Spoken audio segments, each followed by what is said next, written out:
Nearly 30 years after the most tragic accident to ever befall a college football team, life has come full circle for Marshall University and its football program. From the ashes of a plane crash that took 75 lives to unparalleled success that has certainly helped the small town of Huntington, West Virginia in its very slow healing process.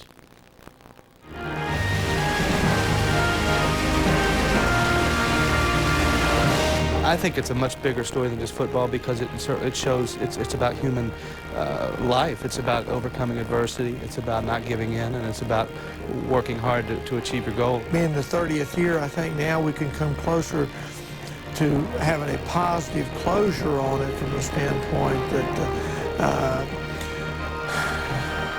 I don't know that you can ever justify in your mind why it happened, but at least now we can say something has grown from it. There's no doubt that each player that plays for Marshall and goes through the program finally realizes by their junior and senior year that the plane crash has had a big impact on the community, and actually our success as a football team has a big impact. I have a sneaking suspicion that on the basis of what happened to us there in 1970, a lot of folks, including myself, never thought we would achieve the pinnacle that we've risen to at this point. But the town has certainly been behind us in that, and we can't discount the fine coaches that we've had here, including the present one, Bobby Pruitt. Since we've been able to turn the program, gone from the ashes of a plane crash to being the losingest program in college football from 67 through 83 to being the winningest program, I think we've now felt like that actually the plane crash and the bonding of the community, and that was the springboard that now has pushed us to where we are now. The success over the last decade, including Pruitt's 52-6 record in 5 years, 3 consecutive MAC championships, and 2 Motor City Bowl wins, has given the community back a sense of pride, joy, and a reason to believe in hard work and miracles. My thought now is that this town, and maybe it's true of most towns, loves a winner, and we now have that, and so we're supporting immensely so. It just seemed like nothing ever came easy for this university, especially in football. And to see it come full circle, to rise up and now be among some of the elite in college football, it's an amazing story. Certainly the good Lord's blessed Bobby Pruitt and Marshall University and for what the success we've had. It's a dream come true, and you know, we're sort of living a little bit of a miracle here, in my opinion, and hopefully we'll continue. I think it meant a lot to me and my teammates to be able to step out on the field and know that you're not only playing for yourself, but you're playing for your university and your community that's experienced a lot through the last 30 years. I mean, I know right now they're looking down at us saying, them guys is doing this for us. You know, every time we go on the field, you know, their hearts is with us and our hearts is with them. You know, we travel around and you talk to lots of groups of fans who love their team, but I don't think there's quite a relationship like Marshall's fans and that Marshall team that you find in Huntington, West Virginia. It's very unique. It's amazing what they've accomplished, but you go to a ball game at Marshall, those fans are totally behind that football team. It's a very tough place to play, and on the road they follow them. Very devoted, and now this town of Huntington, West Virginia will come together tonight for a very important game for the Thundering Herd in the Mid-American Conference. We go to Mike Tirico and crew for the ball game. Mike? Chris, thank you. You know, MAC football has been very good. The cradle of coaches is in the MAC. So many great players have come out of the Mid-American Conference. Well, because of parity, the 85 scholarship limit, MAC football has made its impact on college football this year. Think of Toledo's win over Penn State. You know, Marshall coming in as a 1AA power, as you just saw in that piece, really has raised the bar in this conference a little bit. What with players like Randy Moss and Chad Pennington, finalists in the Heisman the last 3 years. Lee Corso and Kirk Herbstreit join me here in Huntington. Now, Pennington is gone, but it doesn't mean Marshall can't score a lot of points. You know, Marshall leads the MAC in scoring. They average over 37 points a game, and their new star is a quarterback named Brian Leftwich. Now, Brian Leftwich, number 7, is a sensational prospect. He's 6'5", 230 pounds. He's got good quickness for his size. He's hit 63% of his passes for approximately 275 yards per game. It's going to be a good test for that young man. But let me tell you something, Leftwich, he looked good in the tapes to me. This kid's a terrific football player and a great prospect. Boy, he's got a great future ahead of him. You know, you look at the defense he's going up against tonight, it's going to be a great challenge for him because Western Michigan has improved dramatically on that side of the ball. They have more speed, more depth, and they've also changed. They have a more of an aggressive, attacking style defense. And I think if you look at the numbers, you can see the results so far. It has paid off. They lead the MAC right now this season as far as yards per game. The other thing is they've only given up 5 touchdowns per game. That's 5 touchdowns, one a game. That's very, very good. Tonight, I think they're going to try to attack Leftwich, confuse him. They better get to him because if they don't, Leftwich will make them pay for it. Well, Western Michigan is trying to end Marshall's longest in the nation win streak. Marshall's going for 34 in a row. The streak almost came to an end last year in the MAC championship game. Western exploded to a 23-0 lead. Bob Pruitt's team came back with 27 unanswered, only to see Tim Lester and Western Michigan look like they were bowl-bound until Chad Pennington threw the game-winning touchdown with 4 seconds left. Western's lived with that all offseason. Their chance at revenge comes up in 60 seconds.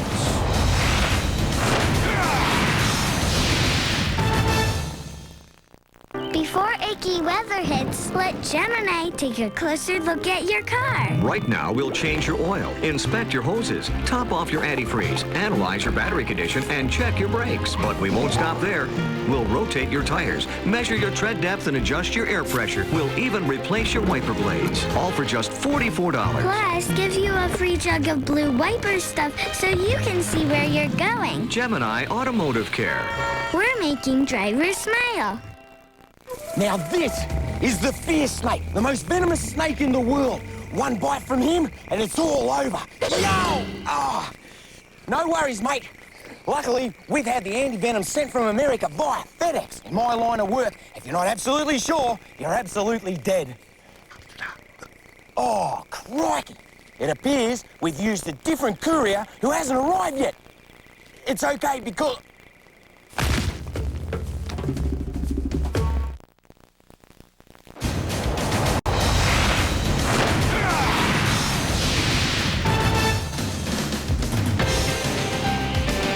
University Stadium in Huntington, West Virginia for a big game that perhaps between the two best teams in the MAC. These teams know each other, Dr. Jerry Punch.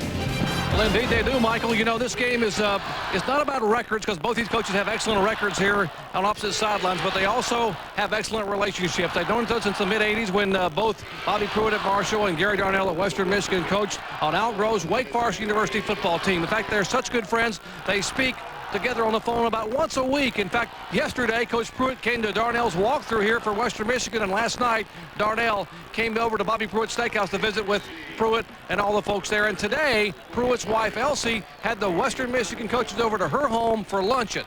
Now, folks, I could be wrong, but I don't believe you see that kind of fraternization if this were Michigan, Ohio State, or even Florida State, Florida. Michael? No, that's true. The familiarity, don't be fooled by it, though. These teams really want to get this one against the other guy.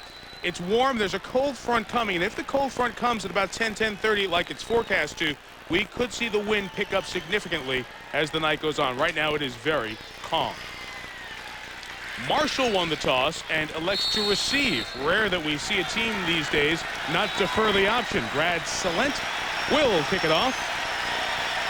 And Marshall's Curtis Jones is ready to bring it back. Western Michigan is 4-1. Their only loss is to Wisconsin, and they believe a win tonight would get them in the top 25. They will take a knee and start the drive from the 20. Darius Watts, the other receiver back there. Let's check the starting lineups for Marshall. There is Byron Leftwich, who Lee talked about at the beginning. 378 yards passing in Marshall's last game, a home win over Buffalo. Skilled players with him on the Axel lineup. Chanston Rogers. Chanston comes in for Brandon Carey's into the knee. Nate Poole, 71 catches last year. Lanier Washington, good on screen passes. Marshall likes to throw the ball a lot. They lead the conference in passing, just under 300 yards a game. And their first play will be a run with Chanston Rogers. 4-6 to the 26. The battle up front, the Marshall offensive line against the Western Michigan defensive line. Shulo is a sophomore, maybe their best offensive lineman. Harper comes back from an injury. Kirk, Western Michigan up front. Well, the way Western Michigan wants to attack Marshall, it's going to be take advantage of the speed up front. Watch Jared Pike and Anthony Alsbury lightning quick on the outside, and really has a lot to do with their new scheme this year. More aggressive scheme than in past years, and it's working. One of the top pass defenses in the conference. Second and 4 toss. Leftwich, who can move, takes a shot after gaining only a couple of yards. Mario Evans with the big hit. And Coach, the senior from Southfield, Michigan, leads that back seven for Western. But Gario Sodando right there. Best football player on the team, the leading tackle, had 21 tackles, Kirk, against Wisconsin in the opener, Mike. And on the back line, the secondary includes Ronald Rogers, junior from Miami, Florida. You see 3 Miami players. They have some speed that they have imported from South Florida to Kalamazoo, Michigan, where Western's from. Third and a couple for the first down. They'll run for it with Rogers. And he kept it alive to move the chains. Pickup of about 4 yards. Nice run by the sophomore from Danville, Virginia. Rogers is 6'5", 11, 220 pounds. But Kirk, the thing I like about this is he stretches it. This is the old stretch play. But watch him right here accelerate into the tackler. Right here. That's what I like right there. He gets the extra yardage because he stayed low and put his pads in there, didn't he? He's a tough runner, and that extra effort gave him the first down. You're right. Right at the point of contact was the first down marker, and he got through there to pick up the first. Rogers was really the third string back as the season got started, coming off a knee injury in spring. A flag is down as Rogers gains about 5 or 6 yards to the 38-yard line. Mid-American Conference, MAC officials. William Alge is our referee tonight.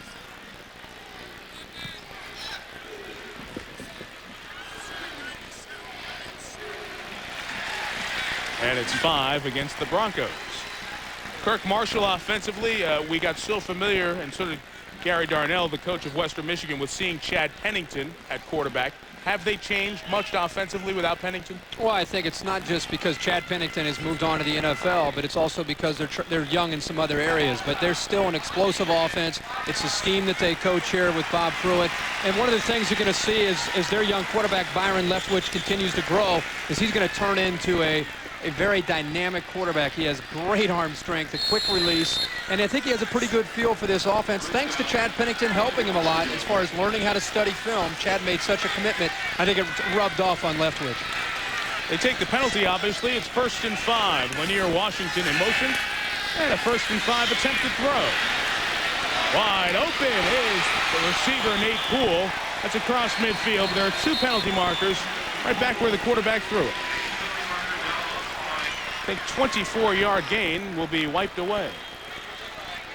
And it will by the holding flag.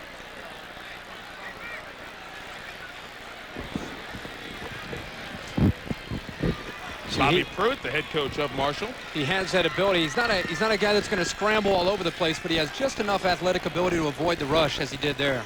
And you see the little flick of the wrist. He threw the ball about 25 yards.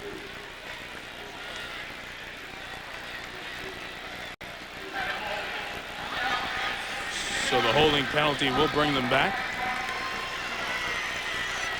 Of course, they miss Chad Pennington. Who would not miss a player who was a Heisman Trophy finalist? Pennington, a first-round draftee of the New York Jets.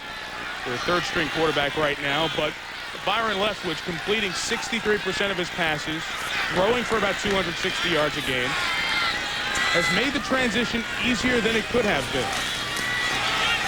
Franklin Wallace, the second running back, only gains a couple of yards. He's a sophomore. That's just carry 13 on the season. We mentioned at the very start, Brandon Carey is the running back for Marshall, but he injured a knee ligament in the last game. He's going to miss about a month. So now they have to go to Rogers and Wallace. And really it was options 3 and 4 because they had a junior college transfer, Ernest Pitts, who went back home to Mississippi to be with his ill mother after the opener. So the running backs that started the season 3 and 4 on the depth chart are now 1 and 2. You can see here they're trying to play with Leftwich, make him make a check, and they may fall back out. On 2nd and 14. Hit as he threw it. It's up in the air, but no Western Michigan player could get to it. Mario Evans with the pressure. 3rd and 14 coming up. Let's remind you what comes up this weekend on ESPN. College game day from Miami. Before that FSU-Miami game, our primetime game, fabulous in the SEC, Tennessee and Georgia. On ESPN2, you'll see Pittsburgh undefeated at the Carrier Dome against the 2-2 Orange. South Carolina and Lou Holtz take on Kentucky. Your lineup on ESPN and ESPN2 on Saturday. Blitz coming. Leftwich, little bit of a dump off to the speedy freshman, Darius Watts. First down, Marshall.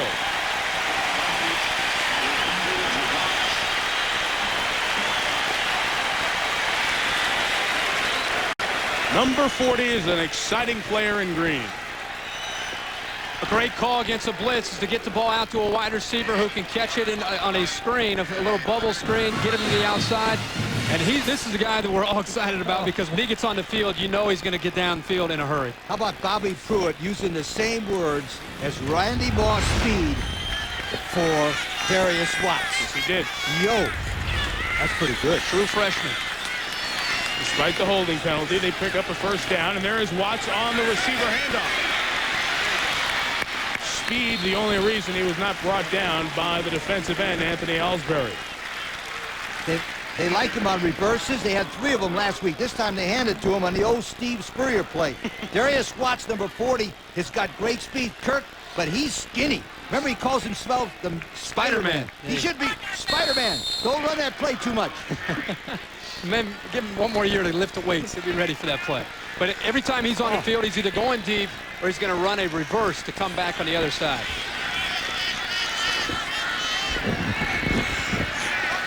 Second and 4. And the run with Caston Rogers. Gets it over the ESPN 1st and 10 line at the 40-yard line. So Marshall, the nice 3rd down pickup on the screen with Watts, able to sustain the opening drive of this game. Really an important drive because you can see the scheme we're referring of it with Western Michigan, attacking the line, really getting up in there. And the fact that they've been able to pick up a few first downs like this, it slows down Western Michigan's defense. Remember, Western Michigan's only 250, 250, 230, and 270 across the front. They think they can overpower them up front. First down run with Caston Rogers. No room left. And some of Western Michigan's defensive speed helping keep that play from going anywhere. Just a couple of yards. We talked about Western Michigan's head coach, Gary Darnell, former defensive coordinator, several high-profile programs. This year, their defense has gotten back to what they had hoped it would be at the start of the Darnell era. More speed on defense, thus some smaller players in positions. They're more aggressive, they're more confident. They've gone back to being aggressive. That's something that Gary Darnell is very familiar with, and it's something that we're seeing a lot of from him this year. A little that quickness up front. Leftwich could not get the pass off.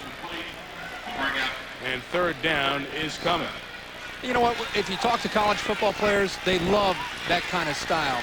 They love to be turned loose as opposed to kind of reading and reacting. You're seeing it all over the country the last 3 or 4 years. More man pressure on the outside and then turning them loose inside the box area. You see the premier programs all across the country doing it. It's filtered throughout the entire landscape of college football. See, they need to get just shy of the 30 for the first down. They back up into a zone. Leftwich is incomplete. Looking for Nate Poole. So after a couple of 3rd down conversions, 1 3rd and long, the pressure from the rush will force a Marshall punt. Curtis Head is the Marshall punter. From here, it would be a 54-yard field goal, and their place kicker, J.R. Jenkins, doesn't have that kind of range. Head has been excellent. 6 of his 18, 1/3 of his punts, put down inside the 20, and he'll try to do that here. Western Michigan has nobody back deep to receive. You see all 22 on the field right there.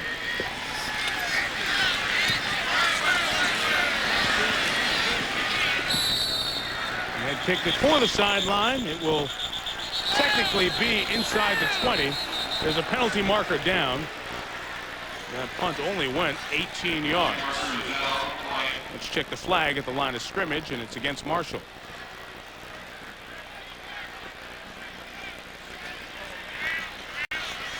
Bobby Pruitt, the head coach, and Gary Darnell. Yeah, Western Michigan should decline this. On the kicking team, not enough people on the line of scrimmage. It's declined.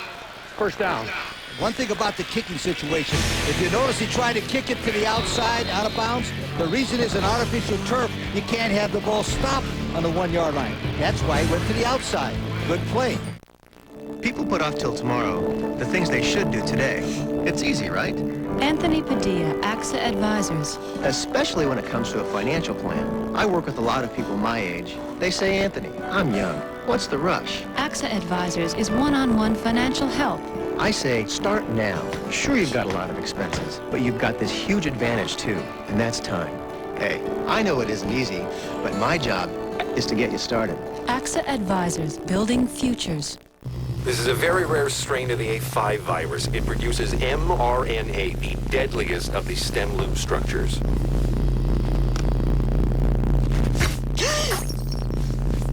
Oh, don't worry, it's not an airborne strain. Excuse me, how long have you been studying the A5 virus? Well, I'm not actually a scientist, but I did stay at a Holiday Inn Express last night. Stay smart. Stay at a Holiday Inn Express. You're about to see something special. Introducing the 2001 Buick Century Special Edition. Luxury, quality, the little buzz you get from driving it. The 2001 Century Special Edition is all that and less. $1,250 less right now. Make your neighbors jealous. Make your children proud. Come see something special. Come see your Buick dealer today.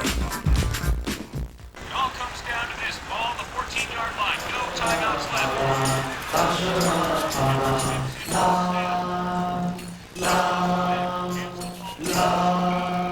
Tostitos? The exhilarating taste of new spicy quesadilla Tostitos chips. Fight, fight, and march down the field. Pile up the touchdowns. It's fun for everyone. Dig in, kick back, Tostitos. In Chicago, Mount Carmel High School has produced some pretty good quarterbacks. One of them is Jeff Welsh, the junior from Oak Forest, Illinois. In his high school days, he led his school to a final mythical #6 in the nation ranking. He starts his opening drive of the game with a completion to the 32 to his stud receiver, Steve Neal. Welsh went to the same high school as Donovan McNabb, Syracuse fame, and his brother John, who's now the starting quarterback at Idaho. People working with him on the AXA lineups include Robert Sanford, twice over 1,000 yards in a season in his career. Steve Neal, who may be the all-time leading stat receiver in the history of the Mid-American Conference. And the tight end, Mobalaji Aferiogun. You'll hear that name often tonight. Aferiogun's caught 16 passes. Play just after the first down. Oh, nearly intercepted. He was looking for Darnell Jennings, the junior. Chris Crocker almost went the other way. Here is Western Michigan up front. 3 returning starters. Paul Lambert, the senior from Montreal, was drafted in the 2000 Canadian Football League draft. Here's the defensive line they go up against. Jimmy Parker. He's from Sunmine Road, West Virginia. It's so small, it's not even a town, Kirk. It's a road. He said 15 houses, and they're all watching tonight on one TV. There's only one TV in the whole town. Sunmine Road. Hello. Neal in motion. Jeff Welsh on a run. Go. Taken out of bounds at the 36-yard line by Terrence Tarpley. At secondary, very important here tonight for Marshall. There's the linebacking core. Max Yates is just playing out of his mind. Terrific, leading this team in tackling. George Miller's third in tackling. But Kirk, what about that back four? You mentioned the secondary. Maurice Hines is out tonight. He's their leader in the back. You want to keep an eye on Satterwhite, number 15, and also 21, Terrence Tarpley. Both coming in. Both have talent, but they're just inexperienced. Tarpley came up there to make a big hit. They're also going to be in nickel a lot because Western Michigan likes to throw so much. So a lot of pressure on this secondary secondary tonight. Here's Tarpley coming out to get one of the receivers. You'll notice Western Michigan is really wide on the football field. They'll have players out by the numbers all night, no matter what hash mark they're on. Welsh to throw. Has time. Intercepted by Chris Crocker. A penalty marker is down, and so is Crocker at the 41.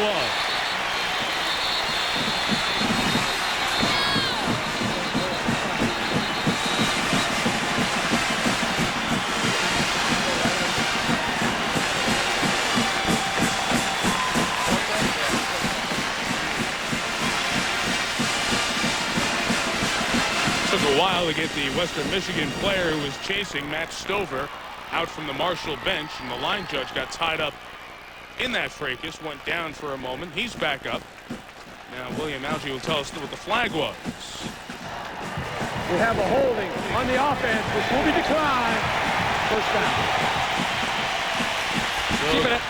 Keep an eye here on number 19, Chris Crocker. He's going to be all the way over here disguising coverage, and he's going to run back, reading the quarterback's eyes. You can see they're basically disguising coverage. He sees that Welsh is looking over. He reads his eyes, goes up, high points the ball, and makes a big-time play there. That is nice in disguising and then getting back to make the play. Also, if you'll notice, we talked about the nickel defense. That time they had the dime defense in, which means they had 6 defensive backs in the game. Good defensive call that time by Marshall's defensive coordinator, Kevin Kelly. 8th interception for the Marshall defense this year. That's second in the 13-team Mid-American Conference. Leftwich wants it all. He's got Lanier Washington, who dropped the ball.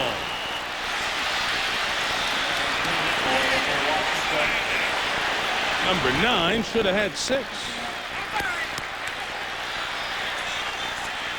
As we watch Washington, the right-hand side of your picture, he goes in motion. The reason he goes in motion is to get number 11, Jermaine Lewis, moving with him. But Kirk, he takes his eyes off the ball at the last minute. Huh? That's right. Oh, Lord. Watch the quarterback, Leftwich.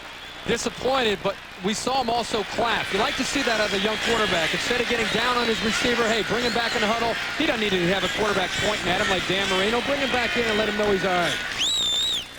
Marino earned that right. Chanston Rogers, first down to the 28. Joe Ballard tackled him 14 yards from the line of scrimmage.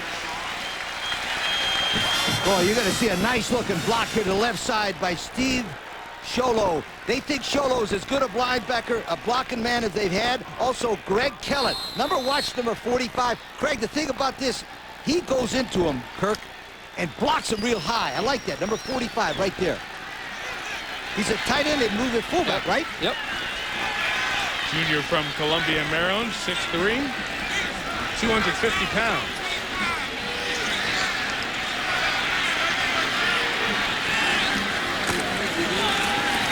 Run Rogers again, a couple of yards. 25, and here's Dr. Jerry Punch.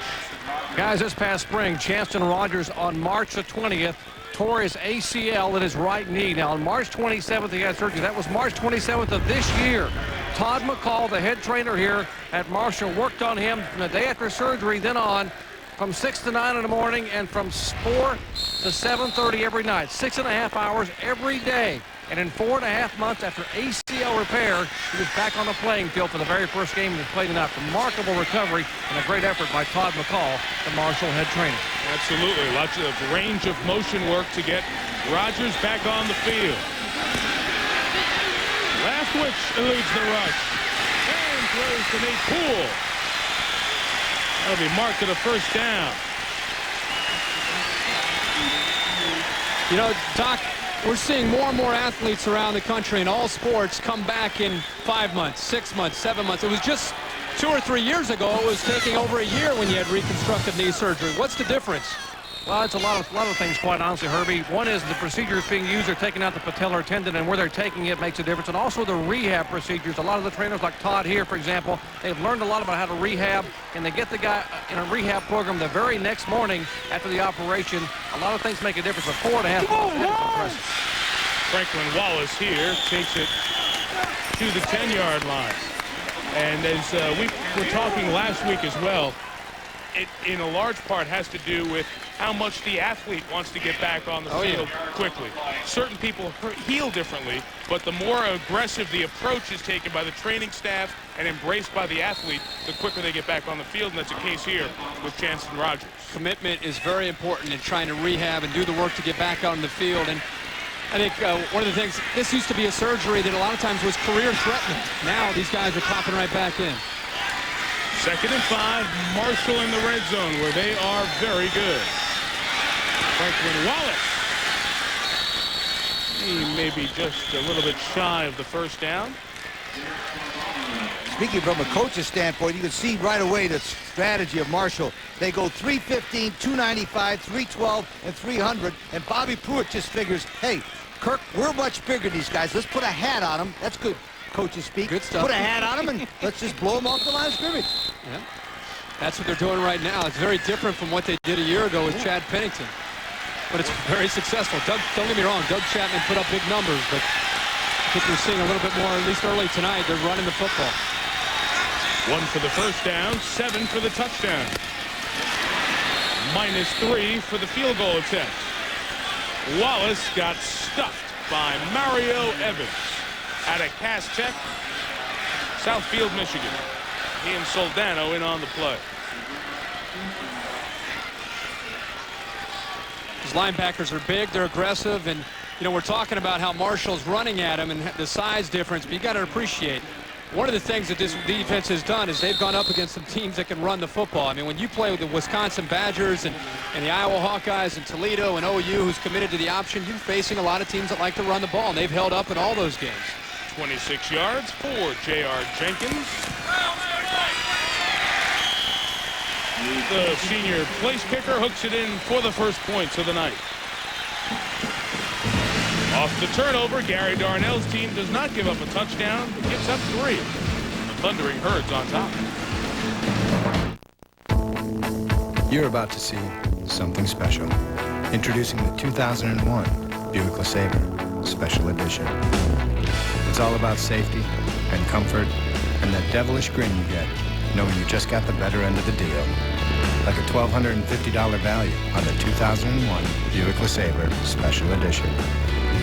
You can get real comfortable with that. Come see something special. Come see your Buick dealer today. Technology is driven by vision. I always like to build things. Communicates the data through FIFOs. Their eyes light up about the projects that they've worked on. Rearrange it, decompose it. To create a difference in people's lives. One of the things about being in technology is that people don't know what I do. There are all sorts of levels. One of our best employees, they cooperatively multitask. He would tell us that he actually would wake up in the middle of the night dreaming code, and at that moment we just hired him. Techies.com. Tech careers, tips, training. I told you this would work. Good call, Dave. Excellent venue. Who do you think's getting married anywhere? Guys, someone's coming. Hi. How are you doing? Are you here with the bride or the groom? The groom. Bride.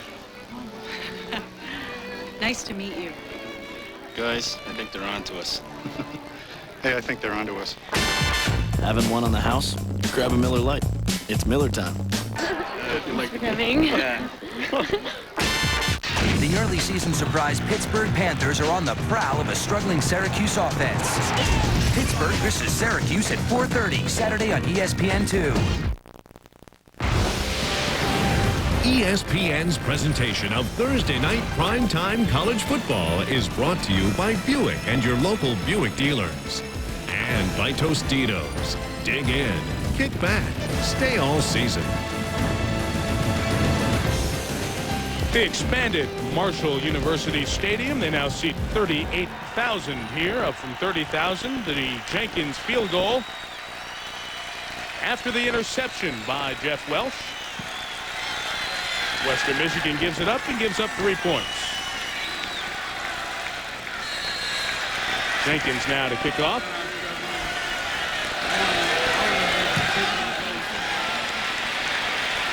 He has a very powerful leg.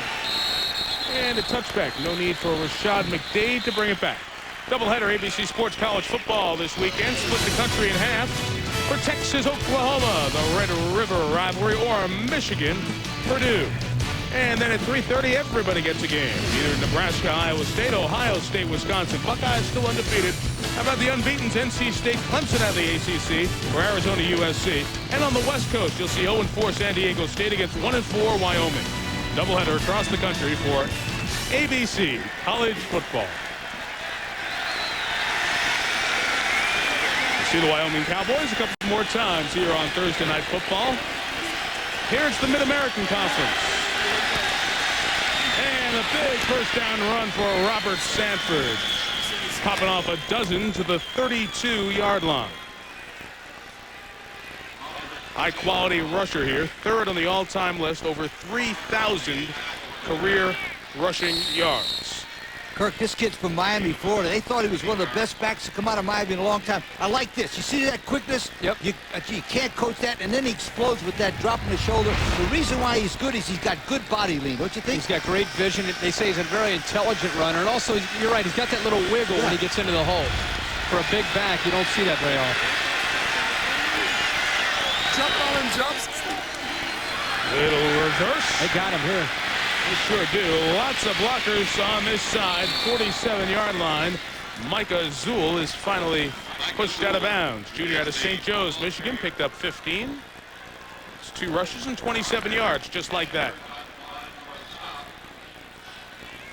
Welsh threw the early interception, but they are able to get some on the ground. Keep an eye right here, the contain man. You can see this play has the ability to really go for a big gainer, but once he gets to the outside, Zool really didn't have that breakaway speed to be able to outrun the defenders, and they caught him on the angle. Little Marshall look here with 3 receivers. Both teams excellent wide receivers. And good tight end play as well. There's our man, Mo Ferriogan, the sophomore from Detroit. Takes it across midfield at 17 yards there. Ferriogan is a sensational play. I've been practicing that all night. Watch this. Watch Mo Ferriogan. I don't even care anymore. Watch this one. He reaches up there. This is up with Tuiasa Sopo. There you go. Drop them all on you. Drop them all. Nice hands. Boy, I'm telling you. Beautiful. Look at that name. And I said it right. What's this one? What's that name? Mo. Mobalaji Ferriogan.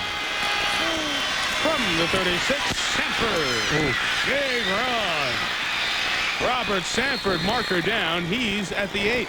Flag thrown at the line of scrimmage. With a 28-yard gain stand.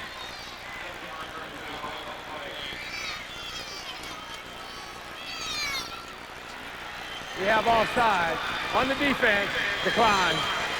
First down. You can see Sanford runs with a great deal of speed. Now, this is kind of like Travis Henry at Tennessee. When he gets into the secondary, guys get nervous. And here, Hodges comes up number 30, and he just bounces off of him. I'll tell you, this guy is a hard runner. You get a really good feel here to see once he gets running downhill, it is tough to bring him down. He's got good balance to go almost all the way into the end zone. After gains of 12, 15, 17, and 18. First and goal for Jeff Welsh. Touchdown! There he is. In the back of the end zone, Josh Bush, the junior from Miami, with his 2nd touchdown catch of the season.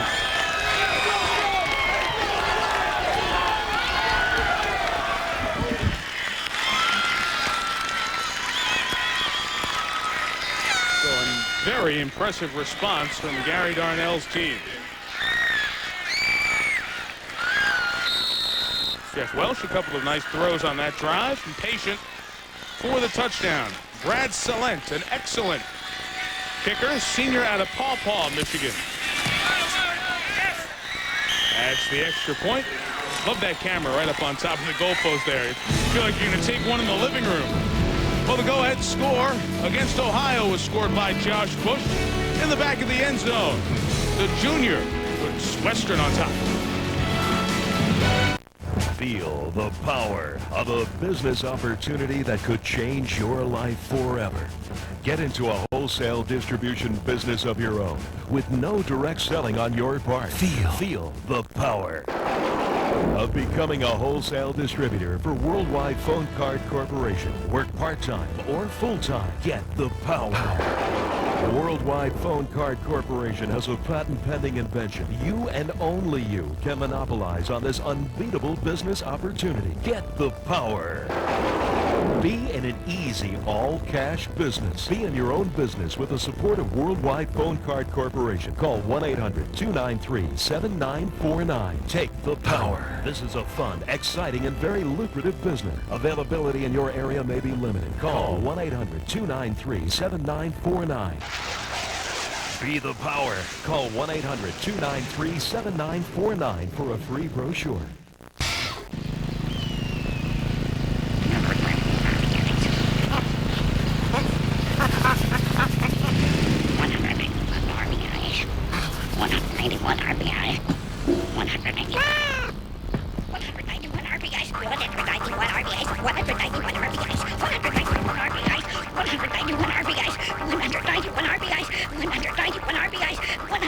ESPN's 2-Minute Drill, the ultimate sports quiz show, Mondays at 7. That seal of approval was hard-earned last year on this field. Designated the site no matter who got into the championship game. Western Michigan came here to Huntington, built up the big lead, could not hold on, and Marshall represented the conference in the Motor City Bowl. Hey, go, Soldier Boy! What's up, B? Let go, Soldier Boy! Western Michigan, a very impressive answering drive from the field goal to take a 7-3 lead. The fans have made their way from Kalamazoo. Obviously, it's a very difficult trip. Boy, would I love to have that hat on game day. You see that one? Yeah. That would be my all-time favorite. You could pick like 7 teams with that hat. That would be for everybody. Everybody. Touchback. Marshall's drive will start at the 20. Well, we're looking forward tonight to hidden video. Check it out at halftime. What will it be this week? We had a player for Bucknell set a league record with 4 interceptions in a game. We had a man named Shantez Jones of Greenville College set an all-time NCAA record, 2 defensive extra points. Or we had Otis, as in Woody Otis, advance his team's own punt. How did it happen? Well, you watch Chris Fowler at halftime or log on to ESPN.com. Check out the hidden video. You vote, and in the fourth quarter, we tell you who won. Marshall drive start from the 20. They run Rogers. Not much there for the sophomore Chanston. As with so many teams in the country defensively, when they're trying to get speed on the field, they take smaller players because of the speed and almost move them out of position. It's a very simple formula. What they do is they take defensive backs, big ones, and make them linebackers, take big linebackers and make them defensive ends and linemen. Now, that's good, except for the other guys are 300 pounds and run right at you. 3 of those guys on the front 4 are old linebackers. So they can drop back in zone blitz situations. Pass incomplete. For David Foy, the receiver playing the X position, the key position in this Marshall offense. You know what else they do to get more speed on the field? Besides downsizing, they go down to the Sunshine State and they say, okay, Florida State, Miami, and the University of Florida can't have everybody. And Georgia's going to get their share, and other schools are going to come down here. But they go, Western Michigan does as good a job as anybody at that mid-level of going down in the state of Florida and bringing up talented players, especially from the city of Miami. They have 3 out of the 4 defensive backs from the state of Florida. They know what they're doing. 3rd and 8 to the 30 for a first down. The screen. The pressure was there, and he couldn't see where Nate Poole was. So Leftwich and the Marshall offense, a quick 3 and out. Chris Browning bringing some of the heat. Sophomore from Batavia, Illinois. In the pregame show, Kirk mentioned about trying to confuse the young quarterback Leftwich with different coverage and blitzing. That's exactly what they're doing. So far, successful. They showed him a variety of looks, showing him blitz, backing out, making him check at times when he doesn't need to. I mean, and Leftwich isn't different than any other quarterback when he was a young first-year starter. Curtis Head kicks. Josh Bush awaits. 39-yard kick. 6-yard return. Bush brought down at the 45-yard line. Curtis Head, a sophomore. He's never lost a home game. And nobody in this Marshall roster is lost. They've won 33 straight at home here in Huntington. Florida State, let's change the Seminole fight song. 31 in a row for SFSU in Tallahassee. And about the Kansas State tune that they proudly hum and sing in Manhattan. Kansas State has won 25 in a row at home. Just thought I'd mention two of those three teams. Those are Lee's preseason Orange Bowl picks. What do you think? I'm going to stupid and pick Western Michigan? No. I'm picking the ones that I think are going to win. Kansas State and Florida State. A run for Josh Bush, put in there in a running mode. His third run for the season. Not only has Marshall won, they've completely dominated people here in Huntington.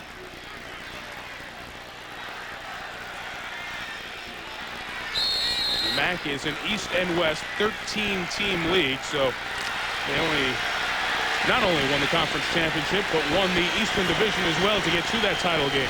These teams are in different leagues. Marshall in the East, Western in the West. Welsh will throw. Good pump fake. Incomplete. Good idea there. He had Darnell Jennings running free. Couldn't get it to the man from New Jersey. Here is the standings in the East. Marshall on top.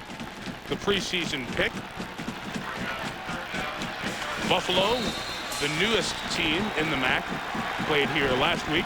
What's interesting in the MAC, and we'll show you the West a little bit later on, only the games against those teams count for Marshall trying to get to the conference championship game. If you win the East and only your record against the teams in the East count, then you go to the championship game. So this game, even though it's a conference game, is not as important as a game against Buffalo last week. Even though these are the two biggest teams in the league in terms of preseason pub, along with Toledo. Western Michigan taking a timeout. Gives us a good opportunity to get you familiar with what's going on in the West with Western Michigan. Northern Illinois, a good team. That Toledo squad that knocked off Penn State. Central, Eastern, and Ball State. Central with a new coaching staff. They're going to, I think, turn that thing around in a few years, but they are certainly building slowly. But it is bizarre. Gary Darnell said, we can go 5-6 and still be happy because 5-6, if you win just your 5 games in the division, would get them to the conference championship game. You guys like that? I would love to help explain that, except I have no idea what you just said.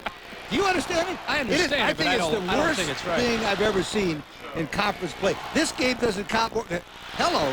The only thing I know about the West in this thing, 2 of those teams beat Big Ten teams. That's what I think, that people need to really respect what MAC football is about. I think the last couple years, because they've been able to beat some of the better teams around the region, they've been able to play against Iowa. They've been able to play against Michigan State and Wisconsin. And I think they're starting to earn the respect a little bit more. And a lot of it has to do with Marshall and the success that they've had recently. It says it all right there, what's happened out of the conference. Toledo physically dominating Penn State in State College. Miami of Ohio beating an SEC team in Vandy. Ohio beat a Minnesota team that looked very good last week, knocking off Illinois. And this Western Michigan team, after losing to Wisconsin 19-7 in week 1, went to Iowa and beat the Hawkeyes by 6. On 3rd and 6, Welch. Pass was caught. He was going to be right at the first down marker, but a hair short. It appears from here. I want to go one step further with that, Mike, what you just said. All those games were won away from home because they can't get the Big Ten teams to come to the smaller stadiums to get home and home.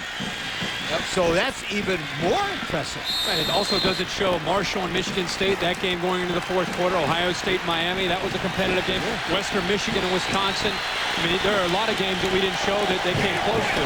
How about this? Going for it here on 4th and a half yard with 4 receivers. West Coast offense teams always believe they can pick this up in this situation. Here, just trying to draw them offside. Got a freeze call here. And the delay of game flag will come, and they'll punt. The San Francisco 49ers, this is not a pure West Coast offense. They have a delay on the offense, 5 yards, still 4th down. When they had Steve Young, Jerry Rice, John Taylor, always believed in certain formations they could pick up a 4th and 1 or a 4th and 2. And when I saw them come out with 4 wides, I thought they may take a shot at that. But you know why they don't jump off sides with the people at home? Kirk, are you going to explain this? They don't give them a snap count. So they go back to the huddle. They say, no count, just sit there. And the guy yells, 4, 6, 8, 9, whatever. Everybody sits there. That's what is very impressive about that play right there. Matt Steffen will punt for Western Michigan, sophomore from Ohio. Lanier Washington's back there. He'll fair catch it. Kind of move up to get it. The starting receiver at the 13-yard line. ESPN's continuing coverage of the Division Series rolls on tomorrow at 4 Eastern from Seattle. A-Rod and the Mariners look to close out the White Sox. That's James Baldwin in the must-win for the Sox against Aaron Seeley, the 17-game winner. Baseball tonight starts it on ESPN2. Then over on ESPN, Seattle and Chicago, Game 3.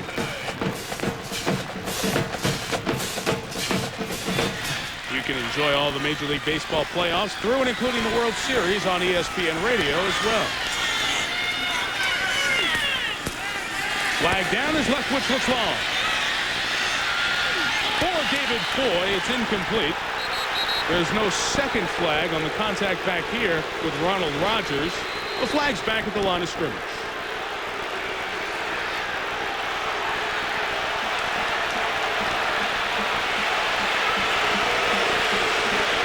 Marshall fans letting the officials hear about it.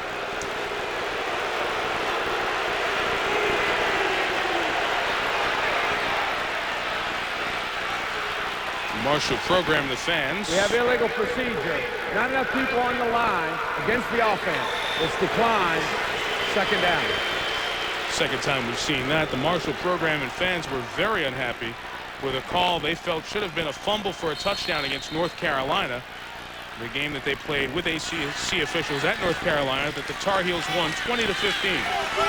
Although we watched the coach's film of that play yesterday, it's a very tough call. Could have gone either way.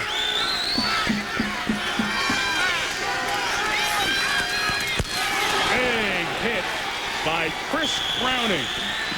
He blew up Franklin Wallace for a loss on the play.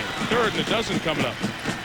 So his teammates call him Psycho. He loves to come through and play with a lot of passion, a lot of energy here. He's just going to slip right through. Come through with a little rip technique, and there's nobody there to rip. Makes it pretty easy when you have nobody there to block you. He comes up and makes a big hit. It's interesting to me, the Marshall game plan is a little bit confusing to me. They're going long on first down and then going in second long and running the ball. I've always felt it'd be good for second and long, throw the ball after first and 10. Maybe they see something I don't see. Well, Wallace was lucky to hold on to the ball there. Right when he got it, he got whacked. Now 3rd and 13, and Leftwich will take time out. Well, Western Michigan's defense, which has gotten off to a good start in 2000, is stifling Marshall. Just a field goal drive after getting great field position off a Western interception. Timeout. Before icky weather hits, let Gemini take a closer look at your car. Right now, we'll change your oil, inspect your hoses, top off your antifreeze, analyze your battery condition, and check your brakes. But we won't stop there. We'll rotate your tires, measure your tread depth, and adjust your air pressure. We'll even replace your wiper blades, all for just $44. Plus, give you a free jug of blue wiper stuff so you can see where you're going. Gemini Automotive Care. We're making drivers smile. The Great White has an olfactory system that can detect a single drop of blood in the water from up to a mile away. Their jaws crush titanium at an astonishing 4 tons per square centimetre. All in all, they're nature's perfect killing machine. Well, how many years have you been studying the Great White? Well, none. I don't even swim. But I did stay in a Holiday Inn Express last night. Stay smart. Stay at a Holiday Inn Express. This is when a lot of people start to worry. Are they ahead or behind in the race for college and retirement? Mike Jarvis, AXA Advisors. Will they have enough to do the things they want? I tell my clients a good plan can get them through, and it's never too late to get started. AXA Advisors is one-on-one financial help. Okay, so you're a little behind. You can catch up. I can show you how. AXA Advisors, building futures. Well, the 6'5" sophomore Byron Leftwich, not good numbers thus far. Well, one of the reasons they're calling low percentage passes. They're throwing the ball 20, 30 yards down the field, and nobody can complete a lot of those. I also give Western Michigan's defense a lot of credit. They're doing a good job of mixing some things up and also taking chances. They're more aggressive, and we're seeing it tonight. See how they're moving around, trying to make him think. Zone blitz, they drop the nose on 3rd and 13 and incomplete. Wes Dodson got his hands on it, almost had an interception, and Leftwich got knocked down again. You can see how they're moving around, and again, when you're a young quarterback, this is what you're looking at. You see the defense, the safeties are moving around, linebackers are coming in. You see a lot of the premier programs do this, and then all of a sudden, when the ball snaps, they're going to drop guys into coverage and play a zone. When you're thinking it's man and everybody's going to come, they end up pulling back, and it makes it very, very difficult on your reads and adjustments on your routes. We get a good return here. Curtis Head kicking to Josh Bush.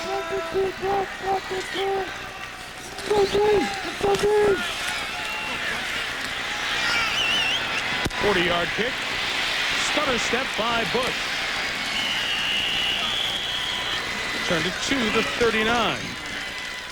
So after a 12-yard return, Jeff Welsh will take over in very, very good field position.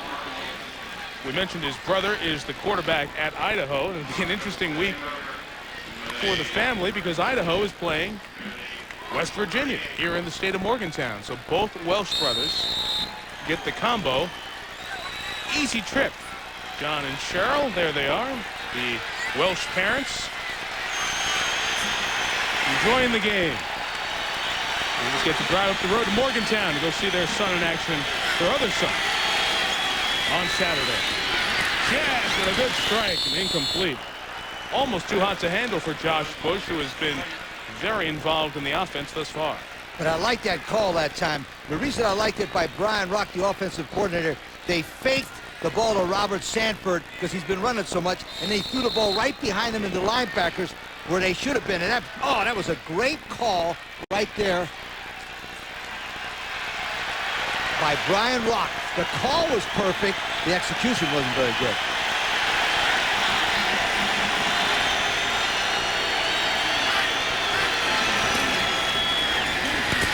Sanford now gets it and gets 4 yards. Max Yates, number 5, had the hit low.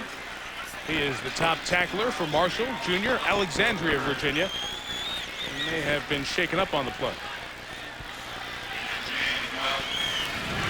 That Alexandria area in Newport News, Virginia, an area that they have taken plenty of talent from. You know who's from that area? Who? Michael Vick. Pretty good player. Ronald Curry. We will see Mr. Vick next week. Pretty good players, huh? Quarterbacks. 3rd and 6. Nice first down catch by Marco Wolverton. Michael Owens trying to negotiate the spot, and perhaps his negotiation was successful. The official from the side was coming in about a yard farther up than the ball got marked. So they'll have to bring out the chains.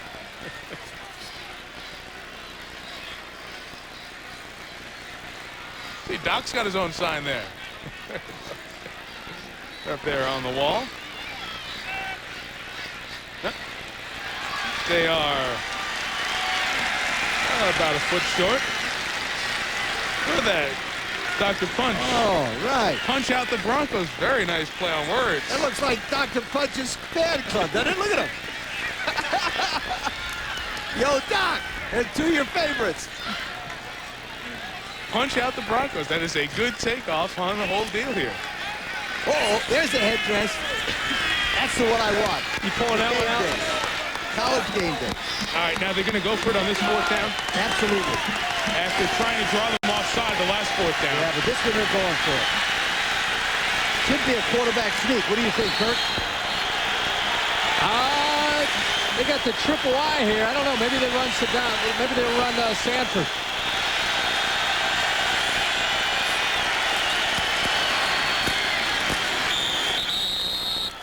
Good contact, but it will be the first down. Now Robert Sanford averages 5 yards a game. It's good old-fashioned hard-nosed football. Lining up in the... Go ahead, I want you guys to see this I formation, because in 1953, the first play I ever used was from this formation. This formation was invented by my coach, Tom Nugent, at Virginia Military. It's called a power I, and that's the basic play behind it. Put a hat on a guy and that's it. It's move him around, right? Okay, what it is, Kirk, it's single wing disguised in the eye. That's right. Could be the final play of the quarter.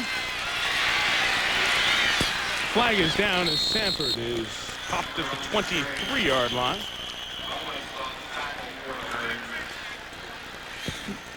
Larry Davis, backup rover, came up to make the hit. Got a lot of players in that secondary. Injury depleted for Marshall already in the first quarter. Perhaps this the same flag that Marshall got earlier for not enough on the line.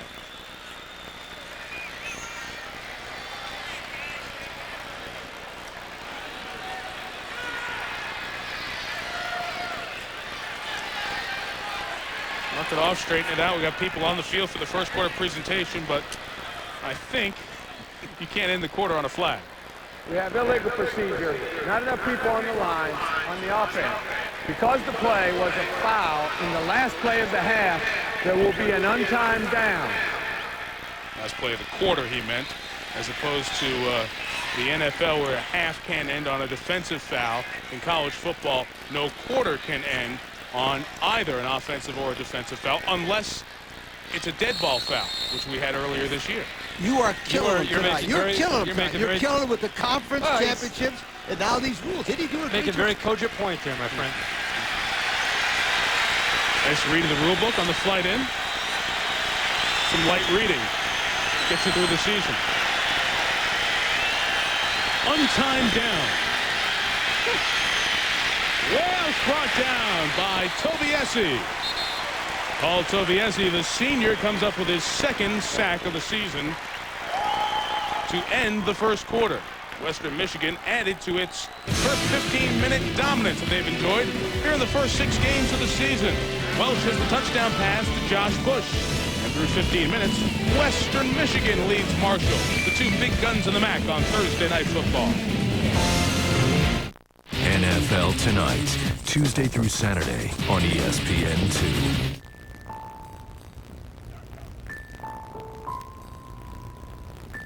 What do you think? Not what you expected?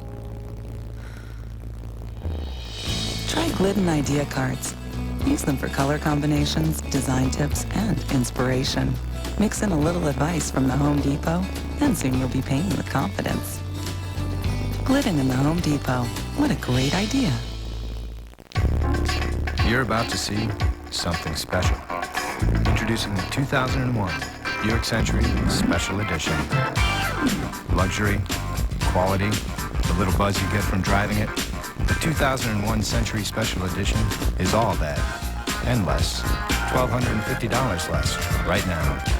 Make your neighbors jealous. Make your children proud. Come see something special. Come see your Buick dealer today.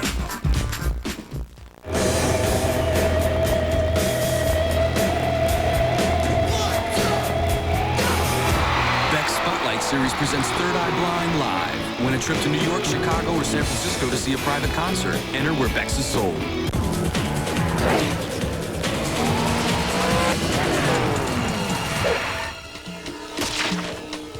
To create exceptional performance.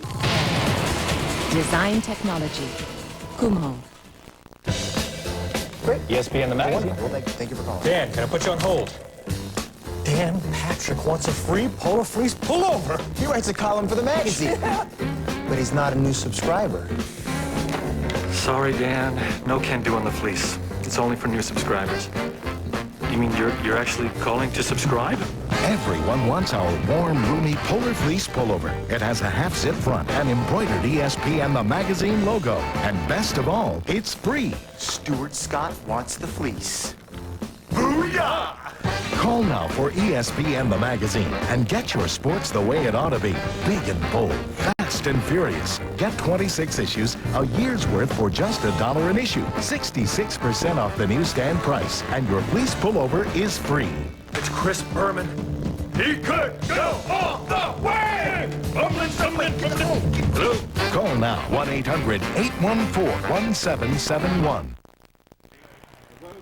Coach, a lot of movement by the Western Michigan defense attempting to confuse your young quarterback. Seems to be working a little bit. How do you remedy that? Well, we just have to get the play in sooner, let him have a little more time at the line of scrimmage to see what's going on. Okay, good luck to you, Coach. Thanks.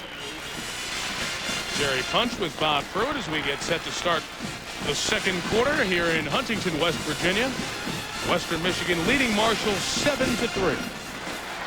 First quarter numbers tilt towards the Broncos, who have moved the ball after that early impressive offensive start for Marshall. The lone Western Michigan turnover, the only one of the game, I should say, led to a short drive and a Marshall field goal. Junior quarterback Jeff Welch brings them out for 2nd and 16.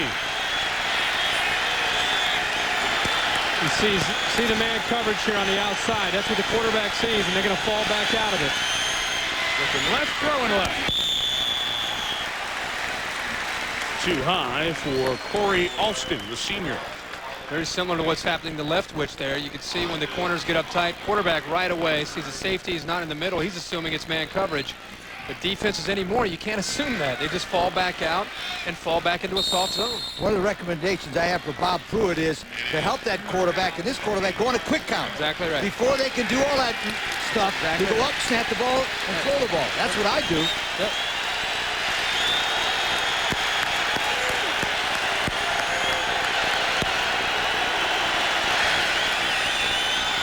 Sanford pulled down at the 25-yard line. Jimmy Parker, the senior from that great hometown of Sunmine Road, West Virginia, made a very big tackle. Sanford was just a step away from running into the secondary. Glen Jean, West Virginia, is technically the town, but he calls his hometown Sunmine Road. And remember, he said it wasn't big enough to be a town. It was just a road. Right. That's kind of small, isn't it, when you're Side in of a town? He goes side of a mountain, and he goes, well, it's not a mountain, it's a hill. Brad Salent, 42-yard field goal, missed it left. So Salent, who had missed just once this year, was pressured off the corner by Danny Darricott and misses the field goal to the left.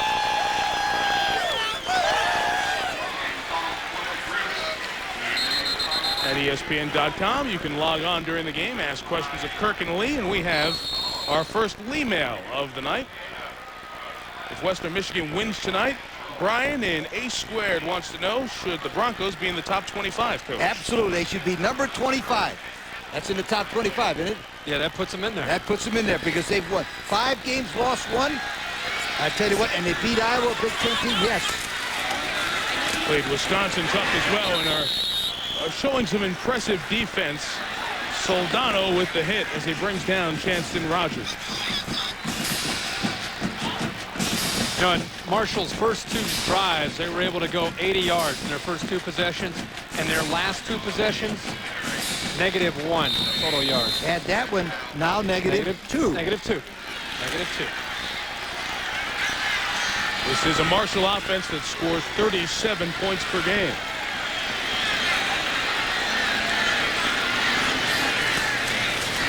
Three receivers. Leftwich hits it through. Incomplete. Wow, they are getting a lot of pressure on Leftwich, who's taken a lot of shots already this season. Is slow to get up after that one. He's been hit 6 times in May, taking that one off the arm. May have got his hand in there, but look at the pressure that Western Michigan's putting on him. And again, they're also confusing the offensive line. They bring it from the outside, also good coverage downfield as he followed through on the ball.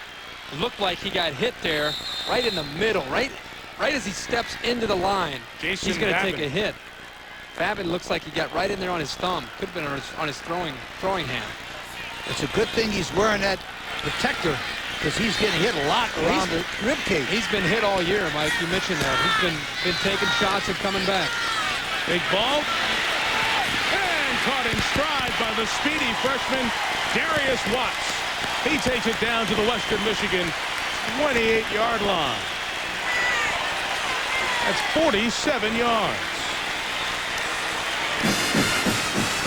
Here you see the potential in the future of Byron Leftwich and what he can do when he gets back into the pocket, feeling comfortable. When you give him time to throw, he's dangerous. This is right after being hit. He still sits in there and makes the throw. Number 40, Darius Watts, just run right by the defensive back and got good hands to catch the ball. Remember, he's a true freshman, and he's from College Park, Georgia. I don't see how Georgia let him get away. Great player. That gets momentum going for Marshall. Kenson Rogers can't keep it going as he slipped to a knee. That'll be a loss of a couple. And I want both you guys to watch the concentration and watch his head. Now, he's looking up for the ball right there. He's got Rogers beat. Now, watch this soft hands right there. You can't coach that. You cannot coach that, Kirk. And you mentioned Randy Moss, and you hate to put that kind of pressure on a young man at this stage of his career, but the potential is there for him to be, as a true freshman, a sensational receiver because he's rangy, he's going to develop, become more confident, and with Byron Leftwich and he together, it's going to be a dangerous offense in the next few years. After the loss of 2, Leftwich can't get away from the rush. Jermaine Lewis brought him down. 3rd sack of the season for the free safety. Western Michigan's pressure is the story when Marshall has the ball in the first half. Hey, let's go, Broncos. Let's hear it, Bronx.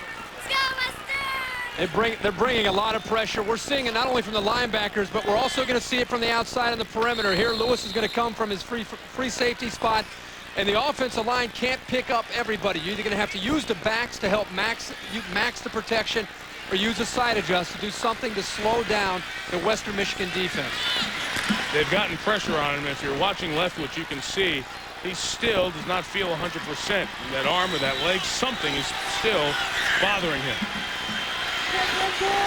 3rd and 19. Stays in there and throws a beautiful pass that Lanier Washington cannot hang on to. Joe Ballard, another one of the South Florida guys. He's from Lauderdale on the cover. Number 26, Joe Ballard, played that one as good as you could play, including in the National Football League. Watch him as he drops back. There's a perfect pass. At the last moment, he closes on it right there and puts the right hand in front and doesn't get the pass interference because he doesn't pull him with the left hand.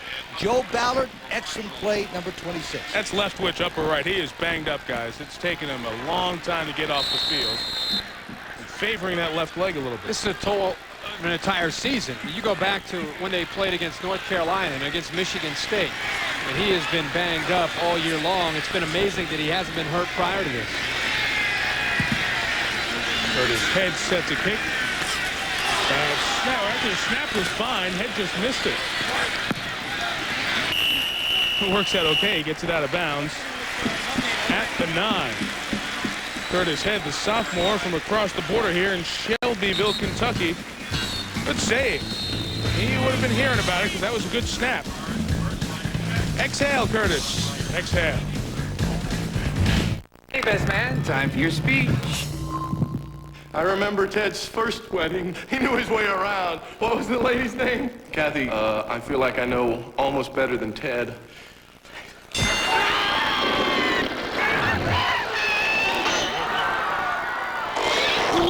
Don't be a victim of bitter beer. Drink Keystone. America's never bitter beer. Always a great taste, never a bitter face. Thank you. Whoa. And thank you. Keystone, always smooth, never bitter. Mom, Dad, remember how my rent was earning me airline miles? Yeah, that rewards program? Scrap it. I'm not going anywhere. Mark. What I want now is merchandise, preferably brand name, and I've been kicking some numbers around. I've already earned the television that's going upstairs. Give me a hand with this, Dad, please.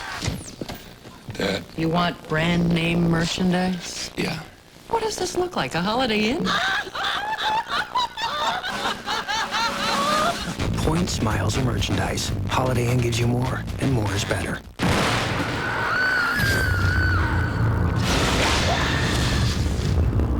Delivers from evil. Open the door. Watch out. You are about to become the Antichrist. Winona Ryder.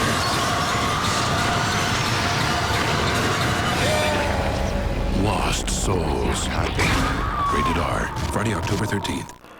It wasn't a huge fire. Yet there's a child who won't sleep in her own bed tonight. And parents who may not sleep well for weeks. Fortunately, they have a State Farm agent and the help of the world's largest claims network. And no one has more experts handling more claims quickly and fairly. That's our good neighbor promise. So they'll rest a little easier, a lot sooner than they thought. So good to be home. The end. Wasn't that a good story, Trixie? During the timeout, they were taping Byron Leftwich's left ankle, and now they're trying to get a football, see if he can drop back and throw on it. Oof. Same foot that's hurting Chris Winkie. Yeah, we saw Florida Chris State. Winkie go through the exact same thing last week. This looks like more of an ankle. Watching when he was throwing there, he's not putting any weight on that ankle. He was pushing off on those toes in the front part of the foot. But we'll keep an eye on Leftwich, the quarterback shaking up for Marshall. Western Michigan leads by 4 and has the ball. Sanford, their running back, just able to get a yard or so. Michael Owens, a big hitter. Out of the free safety spot, made the play, and here's Doc Punch. Down on the sideline with John and Cheryl Welsh, who are the parents of Jeff Welsh, the Western Michigan quarterback. And guys, you guys got to love Thursday night football because you have a son that's also a quarterback at Idaho. And but if we play on one plays on Thursday night, you get to both come to the ball game. Correct. Thursdays are great times for us. We can see both of them. How about your young man? Pretty good game so far tonight. Interception doesn't help. He's doing all right. He's doing all right. Okay, Mike will come back down in just a moment. All right, Doc, 2nd and 8.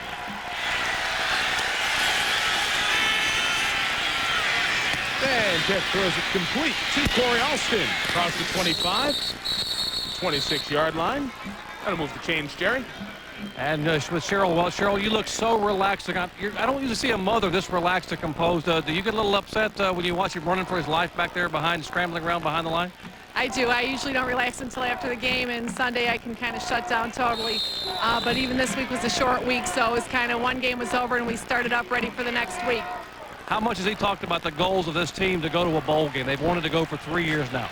They're very excited, and I think their chances are good. They got to keep going. They've been playing very well this season. All right, John and Cheryl Welch watching their son Jeff play tonight. Another son, John, play on Saturday.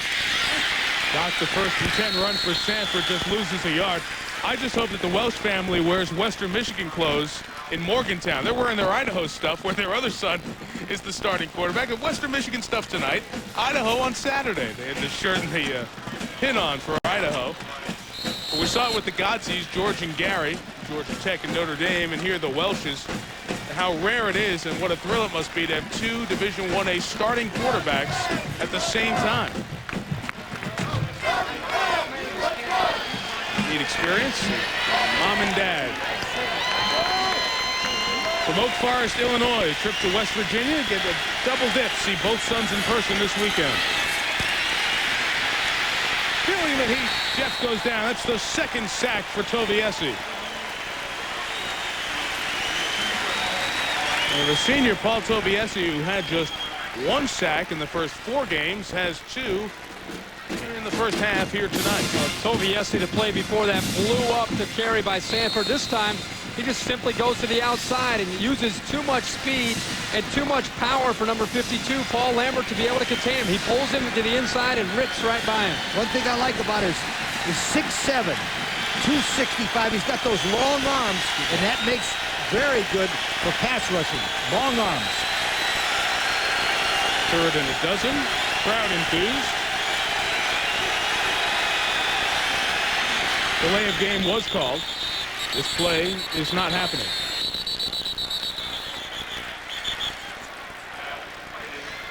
Welsh had kind of stepped out from under center, was ready to adjust the play with what he saw on the defense, but they didn't get to the line early enough to mess around up there. We have a delay of game on the offense. 5 yards, still All the attention on Byron Leftwich replacing a great quarterback in Chad Pennington. Welsh is filling some large shoes as well. Tim Lester was the quarterback at Western Michigan, although he has not gone on to a pro career at this point. He still hopes to catch on. Lester was a very good Western Michigan quarterback. Lester might be a star in the XFL. They really want him in that league.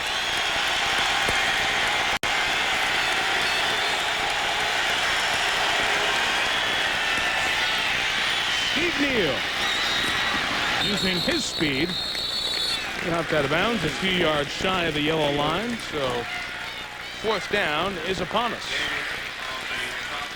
Neal now 201 career catches, the second player in MAC history over 200 catches.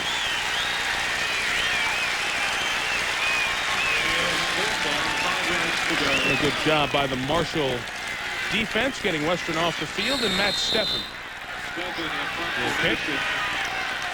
Near Washington back deep to receive.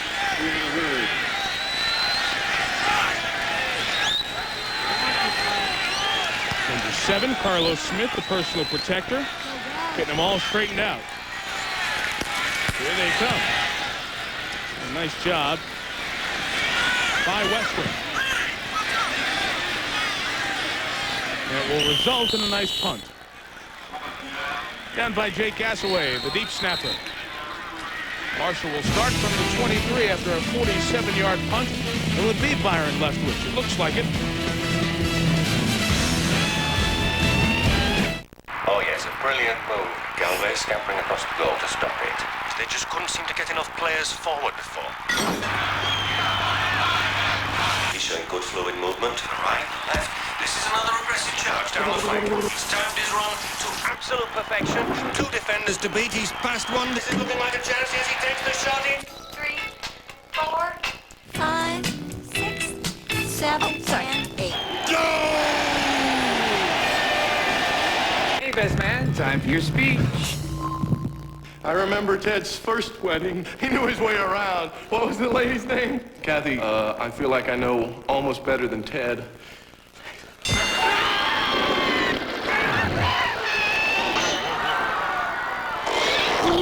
Don't be a victim of bitter beer. Drink Keystone, America's never bitter beer. Always a great taste, never a bitter face. Thank you. Whoa. And thank you. Keystone, always smooth, never bitter.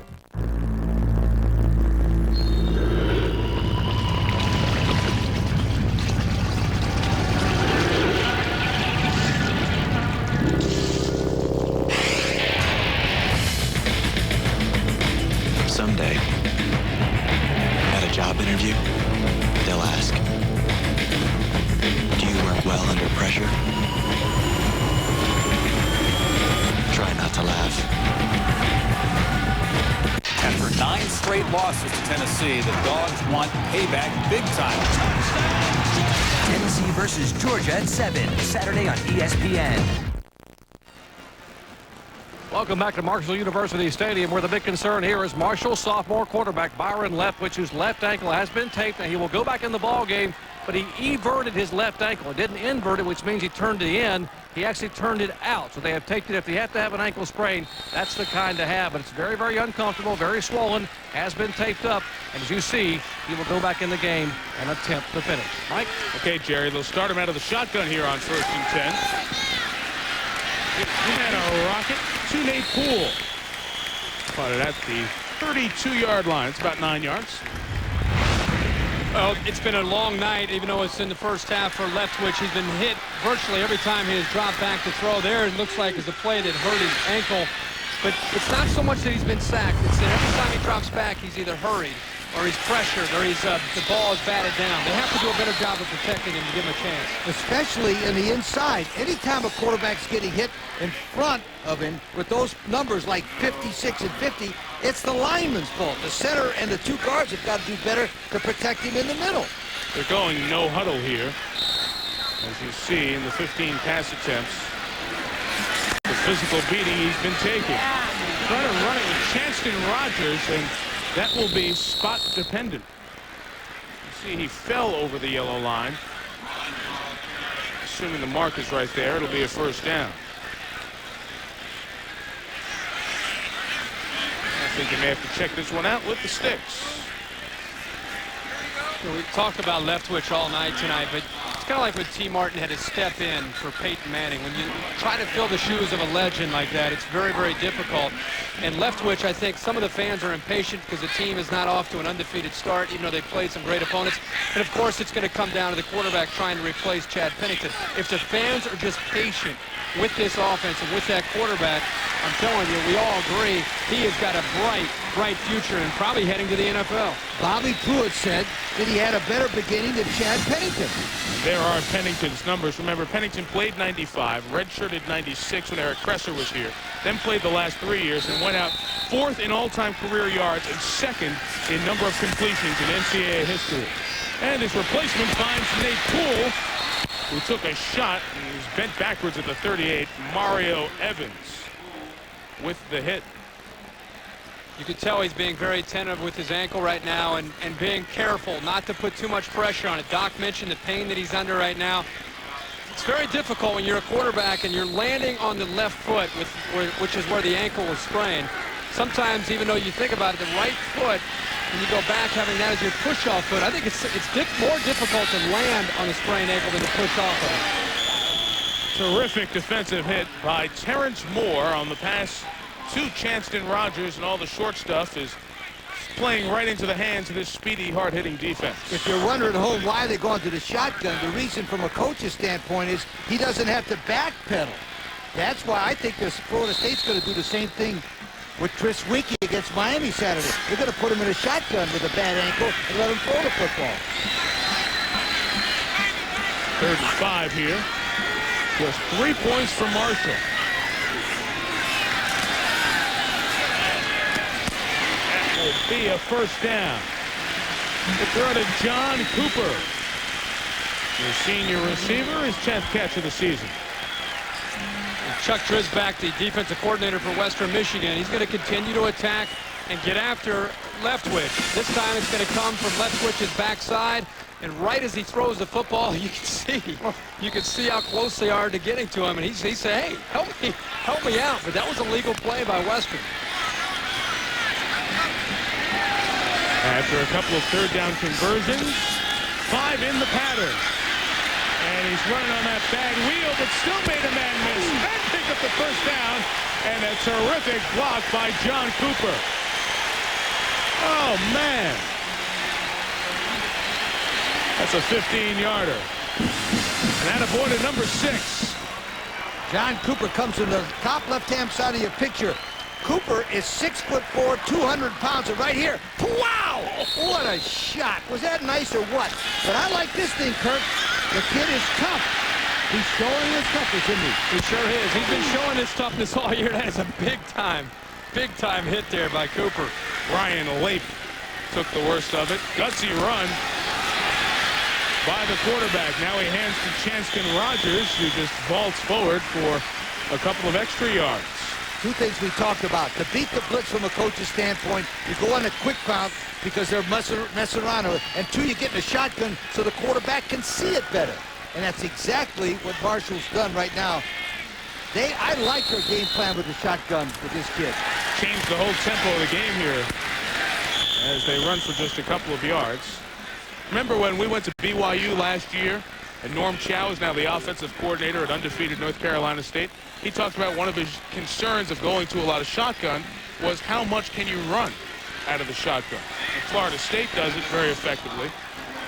This Marshall team, although you think of Pennington and all of his great numbers, Doug Chapman and Lo Turner, their 2 running backs, had 6,000 yards in the last 4 years. You must be effective running it. In 3rd and 1, they are stopped. When you have 3 receivers and 1 back, they can zero in on the runner like Franklin Wallace in that case. And Mario Evans made the play. And we talked about this for years, and I'm going to keep talking about it. When you don't have a lead blocker, the linebacker stuffs up number 50, and he just, watch this. Wow! How many times do I have to tell these coaches, use a lead blocker when you got a guy to pick up that straight linebacker? Your dad was a coach. I bet you he used a linebacker. You're probably right. You're probably right. Going to go for it here on 4th down.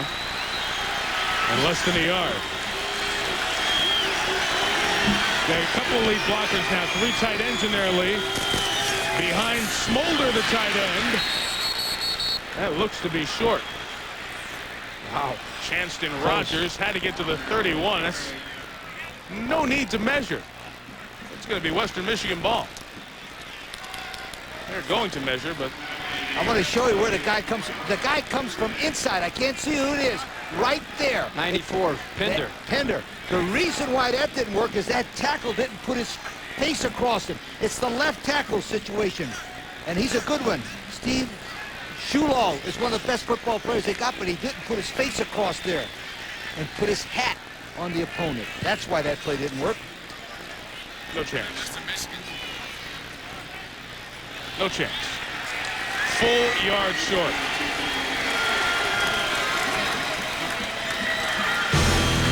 Ryan Pinder comes from the inside. Watch him right here. He stays nice and low. He gets him. He doesn't make the first down. Oh, my gosh. Marshall is in trouble. It's here, waiting for you. Inside is unlimited strength and power. It builds confidence and reshapes your body. It can change everything. This is Bowflex, an entire gym in one easy-to-use machine.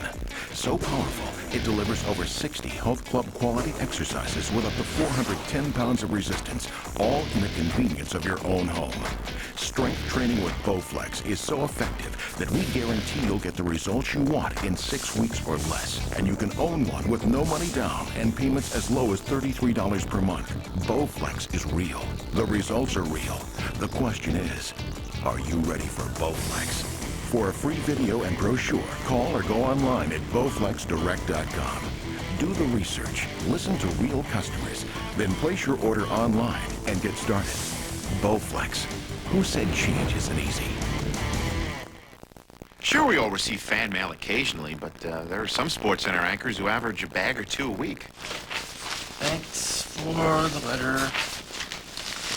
Hugs and kisses. Melissa Stark. The rest of us just try to help out when we can. You know, lighten the load. Dear Fred, thanks for the letter. Hugs and kisses. Melissa Stark. ESPN's presentation of Thursday night primetime college football is brought to you by State Farm Insurance. Like a good neighbor, State Farm is there.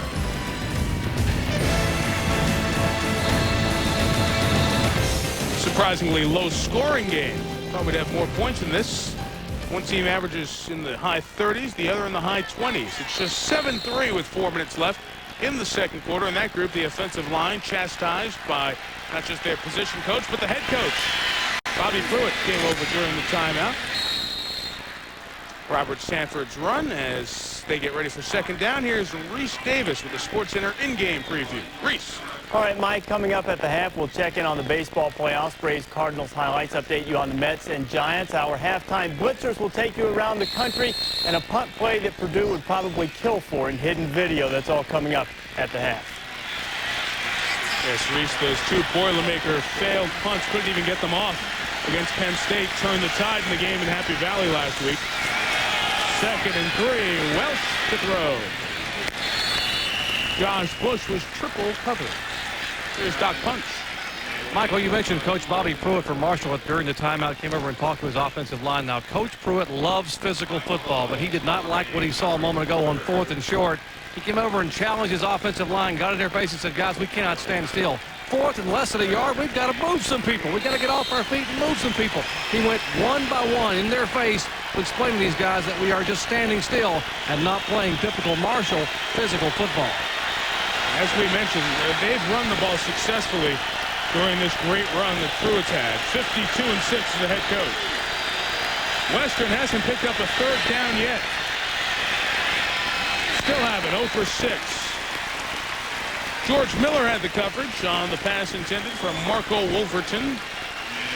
And we will see another punt. Maybe that'll get a little fire into the green. Marshall had a similar problem last week with their first half, and Bobby Pruitt had to take the troops in at halftime and get them fired up. And they came out in the second half and played the way that he expects him to play. And I'm sure he'll have that same speech ready for tonight. Matt Steffen to kick again.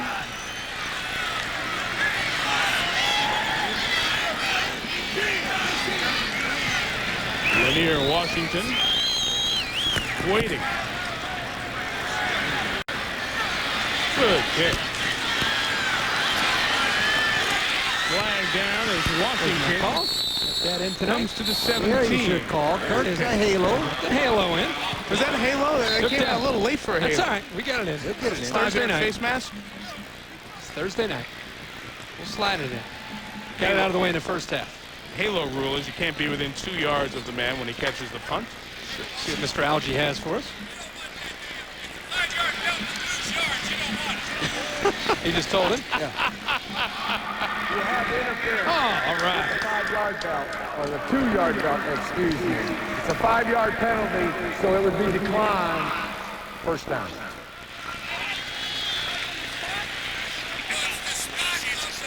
Bobby Pruitt wanted it from the spot. It is not. Kurt's favorite rule, that 2-yard bubble. Violated. 5-yard flag. You can't tackle him. Gosh, football. Protect the guy.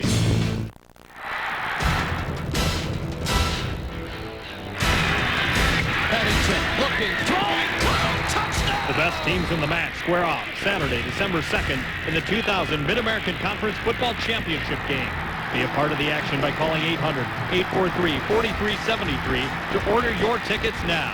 That's 800-843-4373. Don't miss the excitement. Don't miss the pageantry. Don't miss the 2000 MAC Football Championship.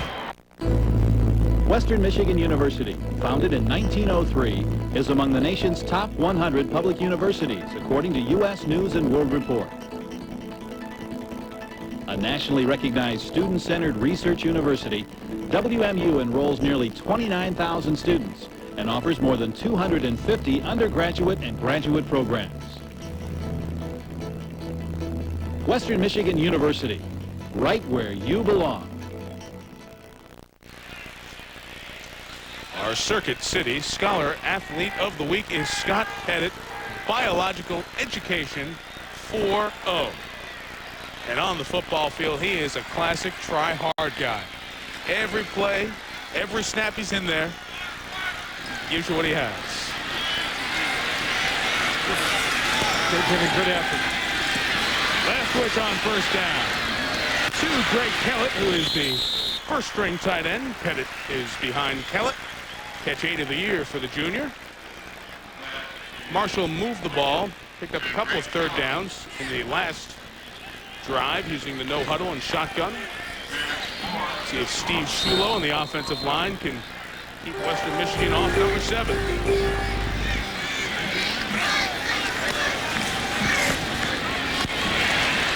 Nate Poole. A first down to the 40.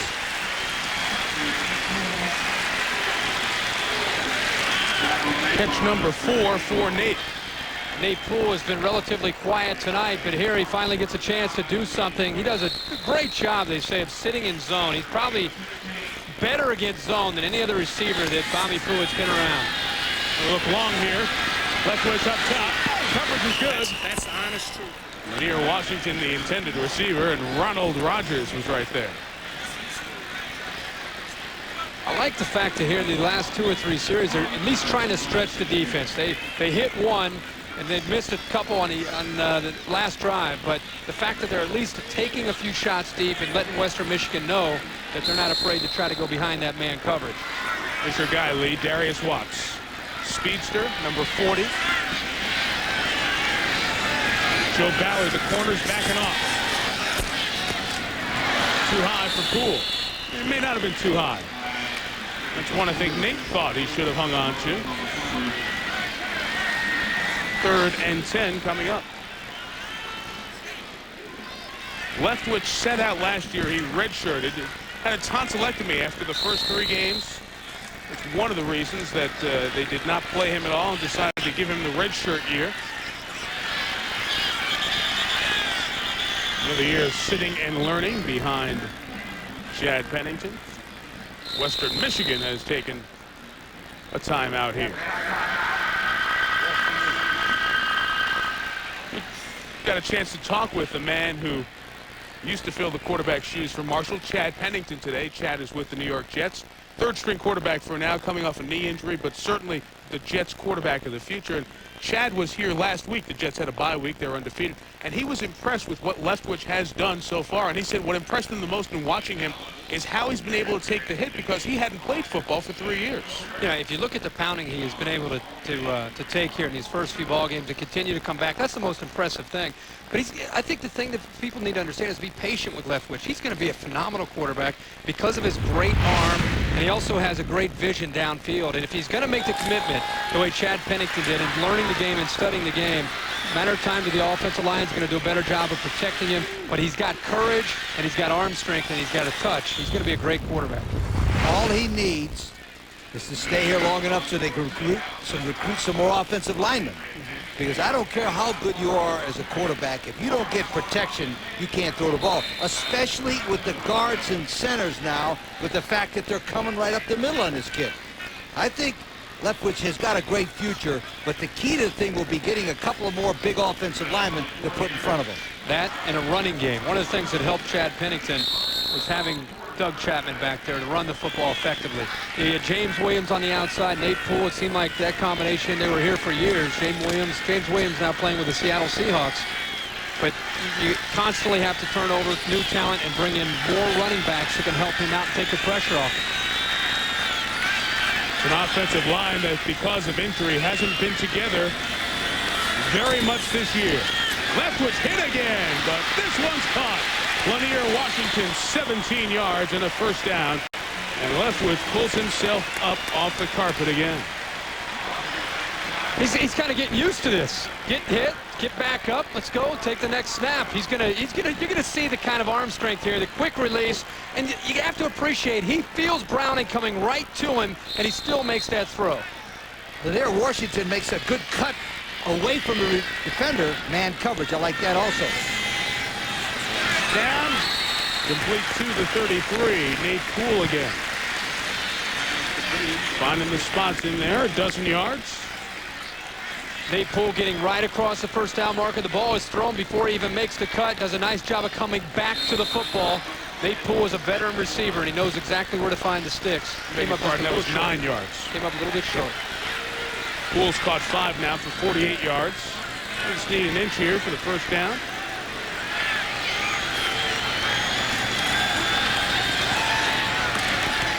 Lanier Washington went up to get it. Could not hold on to it. It's the third ball he's dropped. Yep. Third down coming up. Reese Davis. You've heard from him before. You'll hear from him again. SportsCenter in-game. The original Coors halftime report. Update the division series. Braves, Cards highlights. The hidden video, the halftime blitz. Check in with Chris Fowler and company in the studio as well. Leftwich keeps it himself and gets the first down. Now that's a dangerous call. A quarterback sneak with a bad ankle is dangerous, but that's what Florida State does. They bring in Marcus Outson to run the quarterback sneaks for Chris Winkie. They might consider that in the second half with that kid. Leftwich is a good player, but he can only do so much. He needs protection. Look at the defense, how confused they are. It has to do with the tempo of the Marshall offense. And the speedster Watts trying to tightrope the sideline, takes out a gentleman on the sideline. He's going to be marked out at the 16-yard line, but that's 15 yards and a first down. The reason why this is a good call is because they get him quickly before they're going to set up. Darius Watts has tremendous speed. Watch him right here. He just runs right away from those guys. I like Darius Watts. The more I see him, the more I like this young freshman. Spider-Man along with Leftwich gives you an idea how good the Marshall offense will be in the future. I like the fact he went out of bounds, and they like the no-huddle. It's a lot quicker, much better tempo for this offense. In the red zone, the back, Rogers. Backing into the 10. Marshall still has a couple of timeouts left as we come close to a minute, first half. Don't use them. Don't give Western Michigan a chance to recover. You have them on their heels right now. He's got to be very careful. Against North Carolina and Michigan State, he threw the ball away in the red zone. Very careful. Fumble. And the running back, Rogers, got it back. Now you may want to think about a timeout with 45 seconds left. After the fumble, a little disorganized. And you're right, Kirk. That helps the Western Michigan guys. A few guys just getting up slowly off a knee. Oh, yeah. Bending over for a deep breath.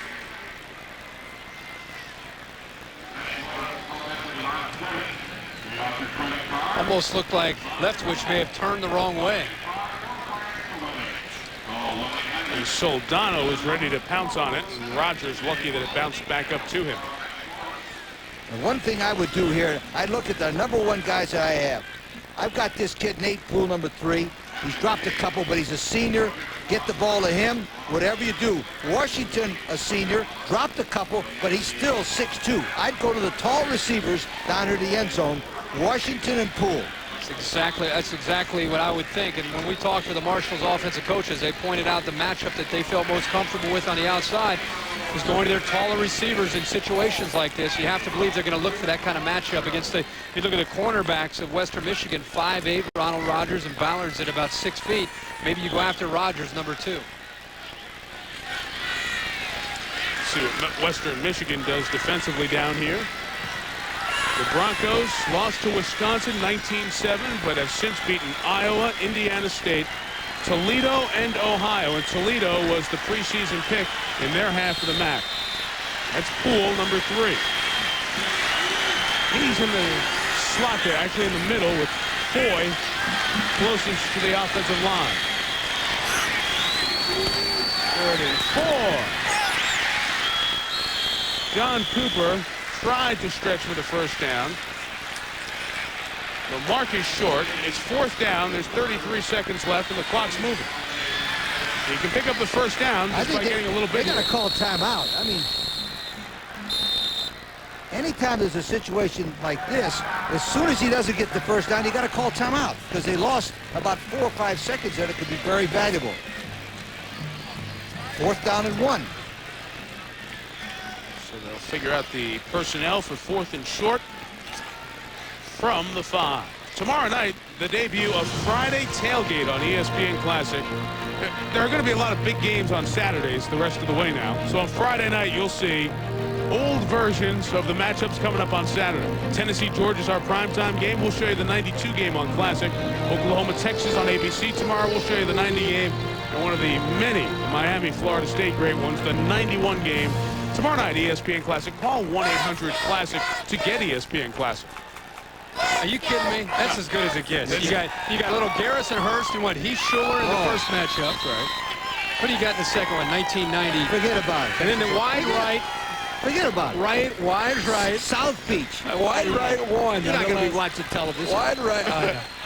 South Beach. South Beach. I don't want to bring up any bad memories. We're going down to South Beach. Wide right. I'm going with you. Wide right. Wide right. Yeah. Wide right. We'll be talking Florida State, Miami at the half, and these guys on game day on Saturday with Chris Byron Leftwich, who has struggled a little bit in the first half. Very impressive on this drive. Western Michigan is going to take a timeout here. Okay, let's take a couple options and see what we would do. #1, if it's 4th and 1, I would try to make the first down with a quick lead draw, a lead blocker, running in there, make the first down, then I'd come and spike it. Now that would get, for instance, get the lead blocker in there, get that first down, run up and spike it with about 25 seconds or 22 seconds to go. They have second down, 2 shots at the end zone. This is the first place, roll up the sleeves. Lead blocker, come on. run over the left guard, left tackle, and get that first down, and then spike it to stop the clock. That's what I would do. Sounds good to me, Lee. I think I'm going to have to agree with you, actually. Marshall just scoring 3 points in the first half. It's rare that they go a half without scoring a touchdown, but remember the MAC Conference Championship game on this field in December. Western had a 20-0 lead on Marshall at the break. It eventually became a 23-0 Western Michigan lead. Marshall scored 27 in a row. One thing about the Marshall offense, coaches are going to have a lot of offensive snaps to break down on film when they go back and watch. They're getting set to run play 54 of the first half. A lot of plays in a half. 3 points? 3 points on the board right now. Wow. Remember, this is a Western Michigan defense that Kirk told you at the beginning of the game has given up 5 touchdowns in 5 games. And a couple of special teams scores against them, but the defense has given up just 5. 4 receivers, 4th and 1. They run it. And I don't think so. They lost yardage. I don't think so. How many times do I have to say run a lead blocker? Don't run a back in there who's 205 or 10 pounds against those giant guys who weigh 240 and 250. Is that why you were jumping and hitting me? Exactly. It's a perfect example of what not to do. Look, there is no lead blocker to set up those linebackers. Oh, I don't like that play. Now, I'm not second guess him. I first guessed him, didn't I? That's an all-year first guess. Thank you very much. That's the standard. That's just kind of set aside, right? You know if you're coming into Thursday. Lead blocker. Yeah. Or you sneak. That way you stay out of the doghouse up here. Bobby Pruitt, after the lethargic first half against Buffalo here on Saturday, lit up his players in the locker room, and the players, to a man, said, my goodness, I didn't think Coach could get that angry. Yeah, but the difference is they were playing Buffalo, a 46-point underdog. Hello. But who's counting? They were losing they were winning 17-14 against a very poor football team. Western Michigan is a good football team. A very good football team. Still think Bobby's not going to be happy at halftime. Yeah. 54 plays, 3 points. Western by 4. SportsCenter in-game, original course, halftime report. And now, here he is, Reese Davis.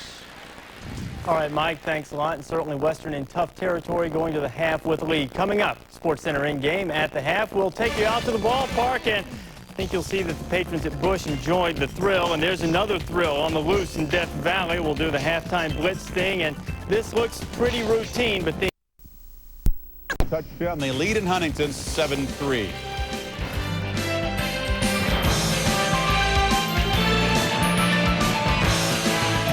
Hey, best man, time for your speech. I remember Ted's first wedding. He knew his way around. What was the lady's name? Kathy. I feel like I know almost better than Ted. Halftime report. Dan Patrick and I will be back with a full edition of SportsCenter. That's following the game. Question of the night. Had to win one game. Which college quarterback would you want? Another ESPN.com question. We'll find out your answer and also reveal some statistics for some of the guys who are the candidates. Our halftime score, Western Michigan on top of Marshall, 7-3. Second half coming up after this.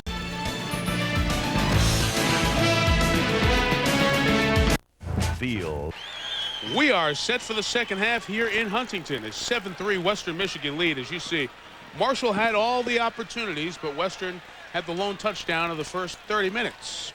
You gentlemen are coaches now. Lee, you take Marshall, you take Western Michigan.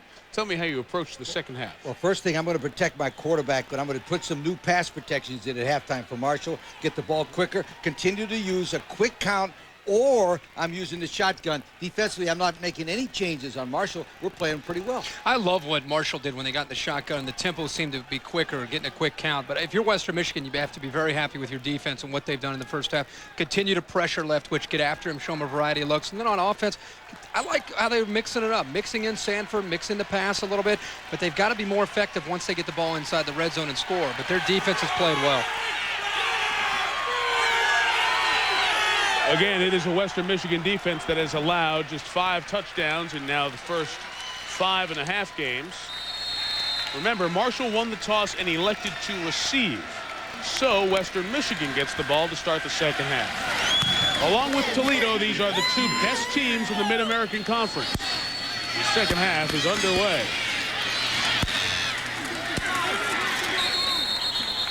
Rashard McDade is brought down at the 25, and as Jeff Welsh comes out, Coach, here is the Home Depot coaching adjustment. Well, we're talking about a lead blocker. The reason why you have a lead blocker is watch those 2 guys there. They will meet the back right at the point of attack. If you have a lead blocker, then he can at least take on one of those linebackers and makes a void error. Now, here's another situation. Watch these lead linebackers fill a hole, and boom. But the lineman does. 97 makes a great play there. But the key to the thing is, Kirk, you've got to have a lead blocker to pick up any scraping linemen and linebackers. Especially in short yardage. Short yardage. The whole thing. Western first down. Pass incomplete, intended for Farriogan, the tight end. Here's Dr. Jerry Punch. Guys, at halftime, Gary Darnell from Western Michigan talking about how pleased he was with his defensive play, but the big concern was trying to get on track offensively. So we'd like to be able to run the ball, establish some semblance of a running game, and try to develop a short passing game, complete short passes, and somehow hang on to a few. Very upset with drop passes trying to get some offense going here early in the third quarter. Okay, Doc, they've got some good wide receivers. These two teams probably have the two best set of wide receivers in the Mid-American Conference. Charles Woods running it out to the 30-yard line. Woods, the junior, another player from South Florida. Central High School in Miami. He's carried it 33 times, averaged 4 yards per. He's the second string back behind Robert Sanford. If you're Western Michigan, your rally call is remember last year in the Big 12 championship game. They had a 20-0 halftime lead, and Marshall came all the way back to win that football game. And if you're Marshall, your rally call is, hey, guys, last week we looked horrible in the first half. At least we're better off right now. We got to come back out and fight. They haven't picked up a third down yet tonight. 0 for 6. Wells going to try to run for it. And he got there. A very nice 14-yard run. Jeff doesn't tuck it and go very often, but when he does, he can be effective. That's his longest run of the year. At 6'3", 215 pounds, Jeff Wells shows some really good movement here. But this is the one thing I like the most about him. He knew exactly when to get out of bounds, sweetheart. Don't get hit. Good play. I bet he's a 4-point student because he knew right here why take on the hit, Kurt, right? See you later. Goodbye. Well, he can take a hit if he chose to. He's a tough guy. When you play in that Catholic League in Chicago, you are toughened up. Big run for Robert Sanford into the secondary. Another first down. Love the look of Robert Sanford. He's Mike mentioned earlier in the show, he's 2 of his first 3 years. He has over 1,000 yards, and once he's able to pick up momentum and get downhill, surprise here. It's a nice tackle by Derricott in the open field because he was closing and coming right at him at 5'11", 220 pounds, and he's got great balance along with a little shake to him. So he is effective in the open field. The line's doing a good job opening up some holes. Well, that Paul Lambert, the left tackle, made a tremendous block on number 5, Max Yates. Sanford, who has 75 rushing yards on 9 carries, adds 5 more, and a late flag comes in.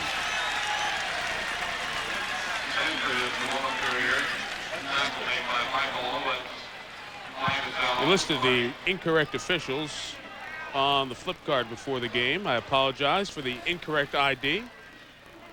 This is going to be a penalty on Western Michigan. Don Amicon is our referee tonight.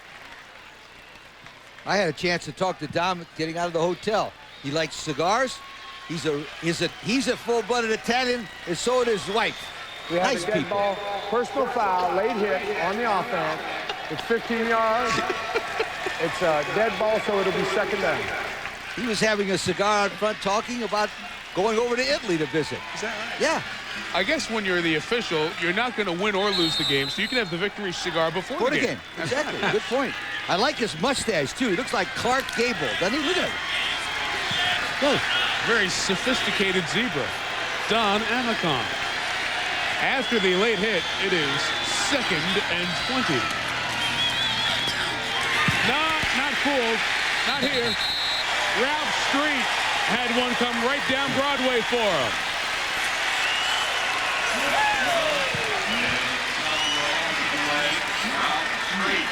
They've been beating him all night with bootlegs and nakeds coming to the backside, and this time Ralph Street stays at home and he's there ready. Think about Ralph Street. They say he runs well. He's got a high motor. He always gives you great effort. There, that time he was disciplined enough to stay home. He's one of those guys we talked about. He's a former linebacker that can move to defensive end at 6'2", 255. The therapeutic recreation major with the sack. It's 3rd and 28, and the left tackle move. It'll be 3rd and 33.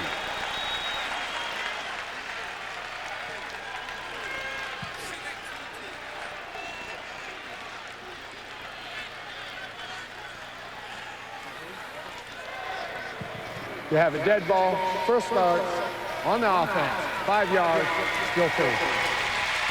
That's a good story for the Marshall fans, being flag free, as Gary Darnell takes a note on that penalty. Marshall had not been penalized as much this year as they were last year until last week when they had over 140 penalty yards.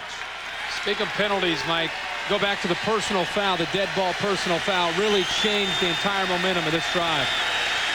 third and a third of the field. Draw.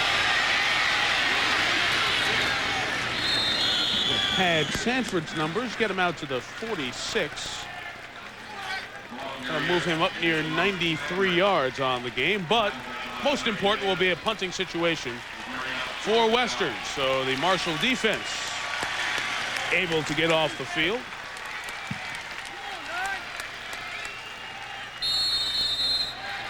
Good half for Matt Steffen.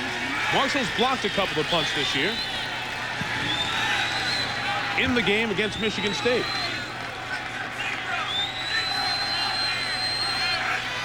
They're moving around that line, trying to get a rush here. Kicker went down, but no foul.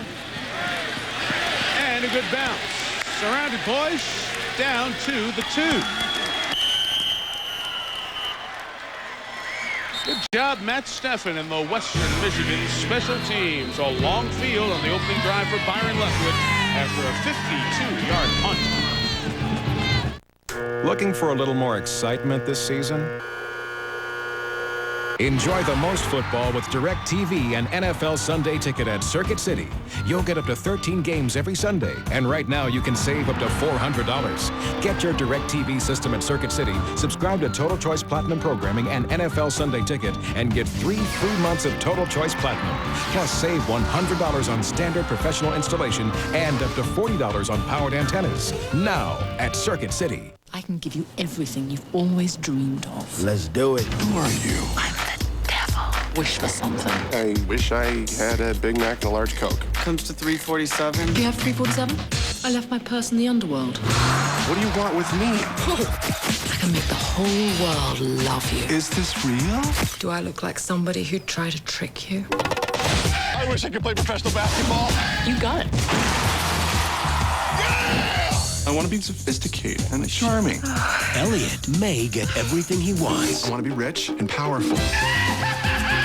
Hola! Realmente estoy hablando español! But she wants everything he's got. Why don't we take a look at the contract?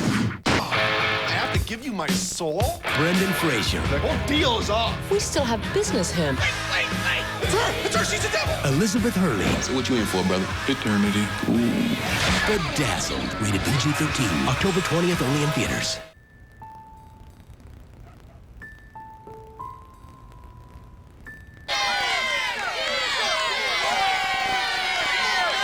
Thundering Herd trying to rally the troops. Starting from their own 2. They run Gladstone Coke. We knew we'd see a little bit of that third string running back, freshman. Makes his first appearance of the night. Oh, Byron Leftwich, in terms of throwing the ball, pretty decent numbers on the intermediate. The 0 to 15-yard downfield passes, 11 of 17, but 1 of 7 throwing over 15 yards downfield. After the pickup of 7, it is Gladstone Coke again to the 9, and here's Doc. Guys, at halftime in the Marshall locker room, there was a roast, and the offensive linemen were the featured entree. Head coach Bobby Pruitt very animated with what he thought was happening or not happening in the first half, not getting a hat on a hat, not blocking, not playing with intensity. In a nutshell, he said, we're getting our quarterback killed. This kid should have an S on his chest for what we're asking him to do back there. We have got to block up front. He feels that they can go possibly no huddle and wear down Western Michigan, but not deep in their own territory. Michael? Slow start to this drive, but they had to be conservative here, Doc, starting from their own 2. 3rd and 2 with the tight end Kellett in motion. Coke tried to run it up inside. He only got to the 11, and that's going to be another 3 and out for Marshall. So with the injuries at running back, they turn to Gladstone Coke, who was moved over from defensive back because of the injury to Brandon Carey and Ernest Pitts, leaving the team to be home with his ill mom after the first week of the season. And Coke is not able to get a first down on 3 runs. So in comes Curtis Head. And Western's going to come out of this with nice field position.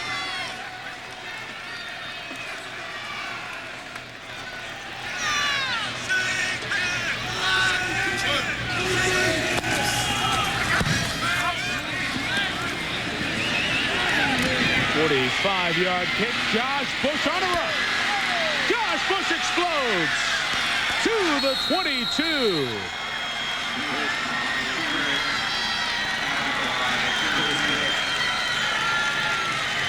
Josh Bush, who earlier in the game came up with a touchdown grab here with a significant play to flip the field. He had a 36-yard punt return earlier this year. This one's 34, only a net of 11. And Western takes over at the Marshall 22. Mrs. Davis. ESPN's presentation of Thursday night primetime college football is brought to you by Gateway. In Gateway country, people rule. And by new high-endurance Red Zone. Intense antiperspirant for intense people. That's the 6,500-pound fountain on campus here at Marshall, and there are 75 points at the top of that fountain, a reminder of the 75 players, coaches, personnel from the university, and business people in Huntington who died in the plane crash back in November 30 years ago, 1970. And their memory always not far away here in Huntington. Charles Woods with another carry for a couple of yards. Mike, you and Kirk, it's important from a coach's standpoint here, psychologically also, but also point-wise, that the defense from Marshall rise up, force a field goal. Holding the 3 here. Holding the 3, so it's a 10-3 game and they're still in it. Because Bobby Pruitt knows if you get Western Michigan in too big a lead with a quarterback that's hurting and the pressure, they're in big-time trouble. Especially with the Western Michigan defense playing the way they are tonight. Exactly. Woods lost a shoe, so the starter, Sanford, who had not played in the first series, comes back in the game. And they throw. Comeback route is caught for a first down by Darnell Jennings. Junior from Mount Holly, New Jersey. Be happy to look at the films of that one. I'm going to show you something you're not going to believe. This is a pre-planned play. It's called the throwback. He's going to run down the field and throw the ball short and back. Watch, number 88, Jennings drives out. Now watch, he'll stop right there. Ball is thrown back. Isn't that neat? That's a new thing in college football that I never taught before. It's great. You know what? You'll see it a lot. You'll see it a lot with the school like a Florida or a Florida State. They'll throw it before the receiver actually stops. The ball is thrown to a spot, and then he adjusts to the ball. First and goal. Sanford to the end zone. No sign. They're going to mark him just shy.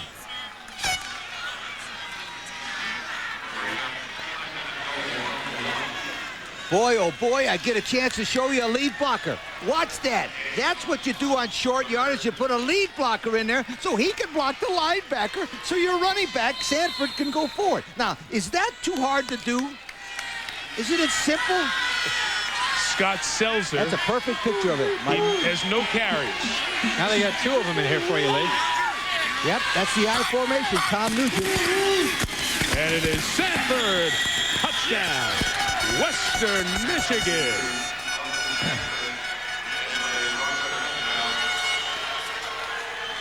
Very quiet here in Huntington, except on the Broncos sideline. And that group of fans who made the trip from Kalamazoo. Robert Sanford, that carry, 100 yards. And his 7th rushing touchdown on the season.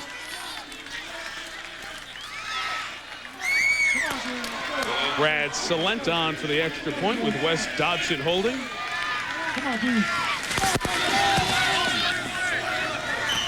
And the Thundering Herd is in some trouble. Down 11 at a place where they rarely lose.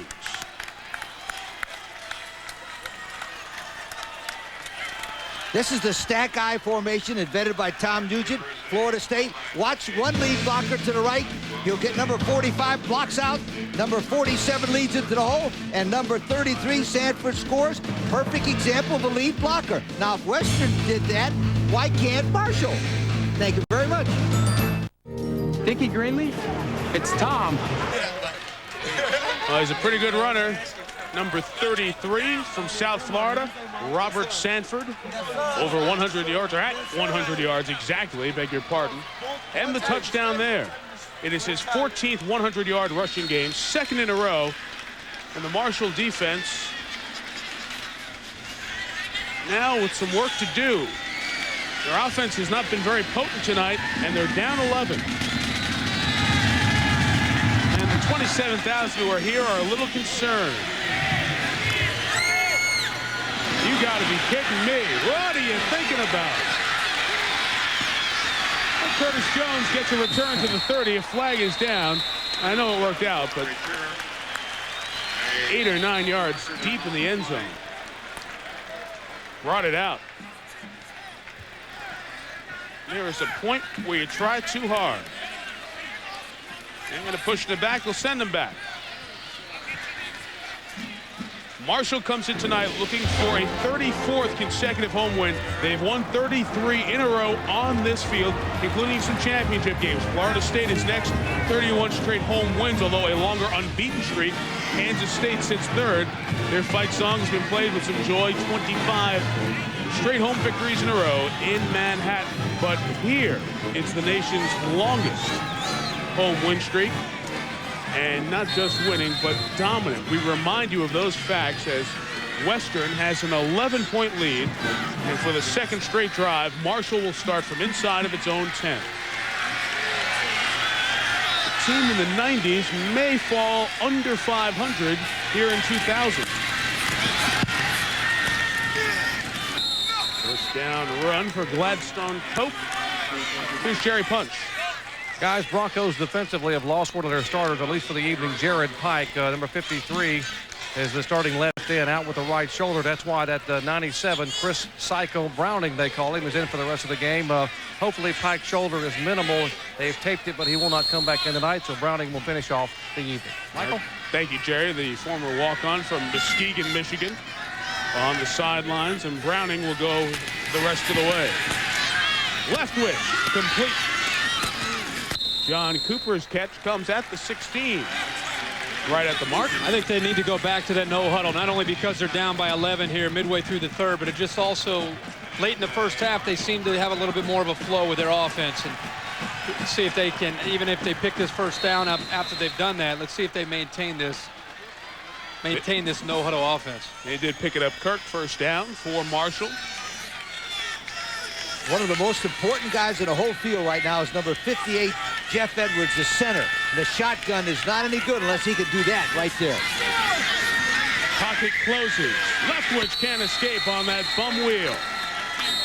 That is, he's right back pulling at that left ankle and hurt it again. And the referee immediately calls out the training staff. Josh Babin made the sack. The freshman, Leftwich, can't even put pressure on that left ankle now. Stephen Galbraith is his backup. Now they're looking at his right leg, I guess. Fixing his shoe. His shoe came off. I think they landed on it when they made the tackle. Babin, when he gets in here, who incidentally is a true freshman and going to be a great player for Western Michigan. Once he gets in, fights through the block. I think when he comes down, see that, how he got caught underneath him? Mm-hmm. Yep. That just adds to it, and I know Doc could be able to explain it a lot better than you and I. I want to show you why. Watch number 73, Scott Harper. That's not good when a tackle or a guard is behind the quarterback. That's why he's getting hurt, that they're just beating the front lineman. That time, Scott Harper just got whipped up front. So Leftwich comes off. He was grabbing at his left ankle. Had the shoe come off the right that was falling on. And now Stephen Galbraith comes in.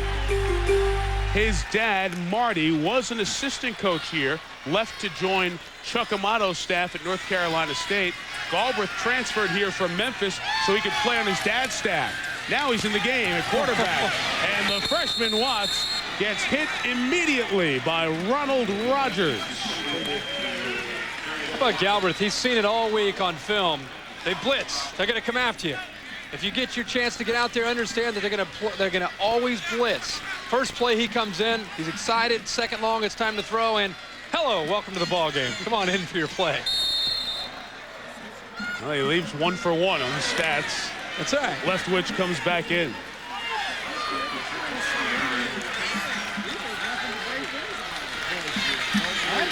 Third and 16. Play clock at 10.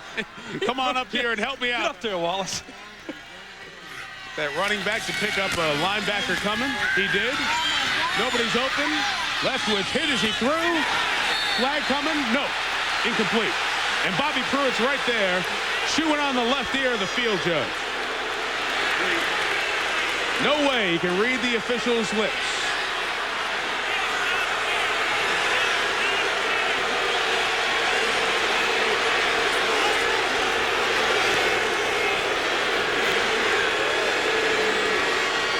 Takes some guts to make a call like that on that sideline.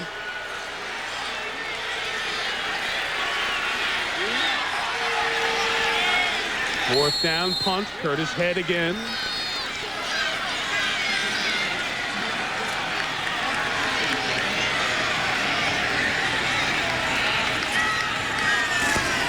Western peels back for a return. Josh Bush back for it. Fair caught, flag down. They have a push in the back there.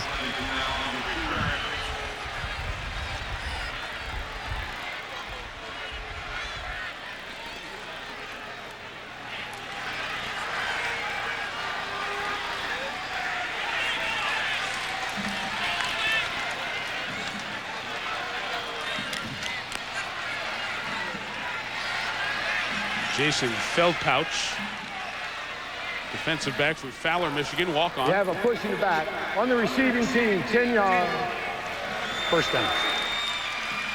Well, let's take a look and see if it was pass interference. Number 40, number 1, Darius Watts is driving him deep. Now watch the coverage right there by number 11, Jermaine Lewis. Now is he going to hit him before the ball? What do you think? I think it depends on who you're rooting for. Pretty good call. Well, he went up pretty high. He kind of went up like a basket over the top without making contact for a while. I think it was a good call. Couple of yards for Sanford. Down by Michael Owens, the hard hitter from the back line at free safety. Only a 2-score game at 11 points, but Marshall has had brutal field position here in the second and third drives of this third quarter. Because of the way Western Michigan in this second half has been able to control the line of scrimmage, if they get any points at all here, really will play with the psyche of the Marshall defense.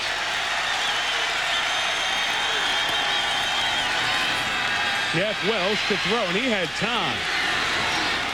Nice juggling catch by Josh Bush, who's had a very big and busy night.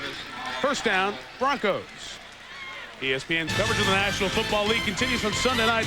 Mark Brunell and the Jaguars under 500 for the first time in 55 games take on the 4-1 Central leading Baltimore Ravens. That's after NFL primetime. And then on Monday night, Marshall's Randy Moss leads the undefeated Vikings against the 3-2 Tampa Bay Bucks. That's on ABC's Monday Night Football.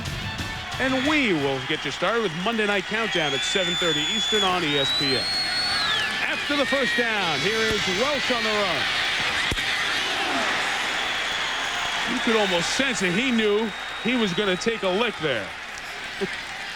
And he finally did at the 38. Oh, you know when a quarterback ducks, you know he feels he's about to get blown up.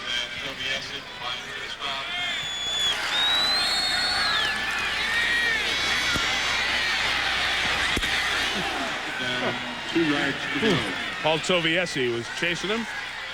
6'7", over 260.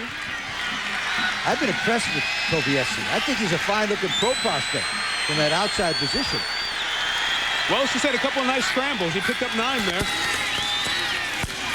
Sanford. Serious collision with Michael Owens. Again, to reiterate the importance of this game, because these teams are in different divisions, the East and West of the 13-team MAC, a division loss really doesn't hurt you to get to the championship game unless you end up in a 3-way tie. But for confidence, and really for Western Michigan, this is huge. Western Michigan tonight, Gary Darnell's team has the opportunity to beat the King of the Hill. Marshall's won 3 straight conference championships. And to win at their place would be a big feather in their cap. Supposed to throw. To his main man, that's Steve Neal.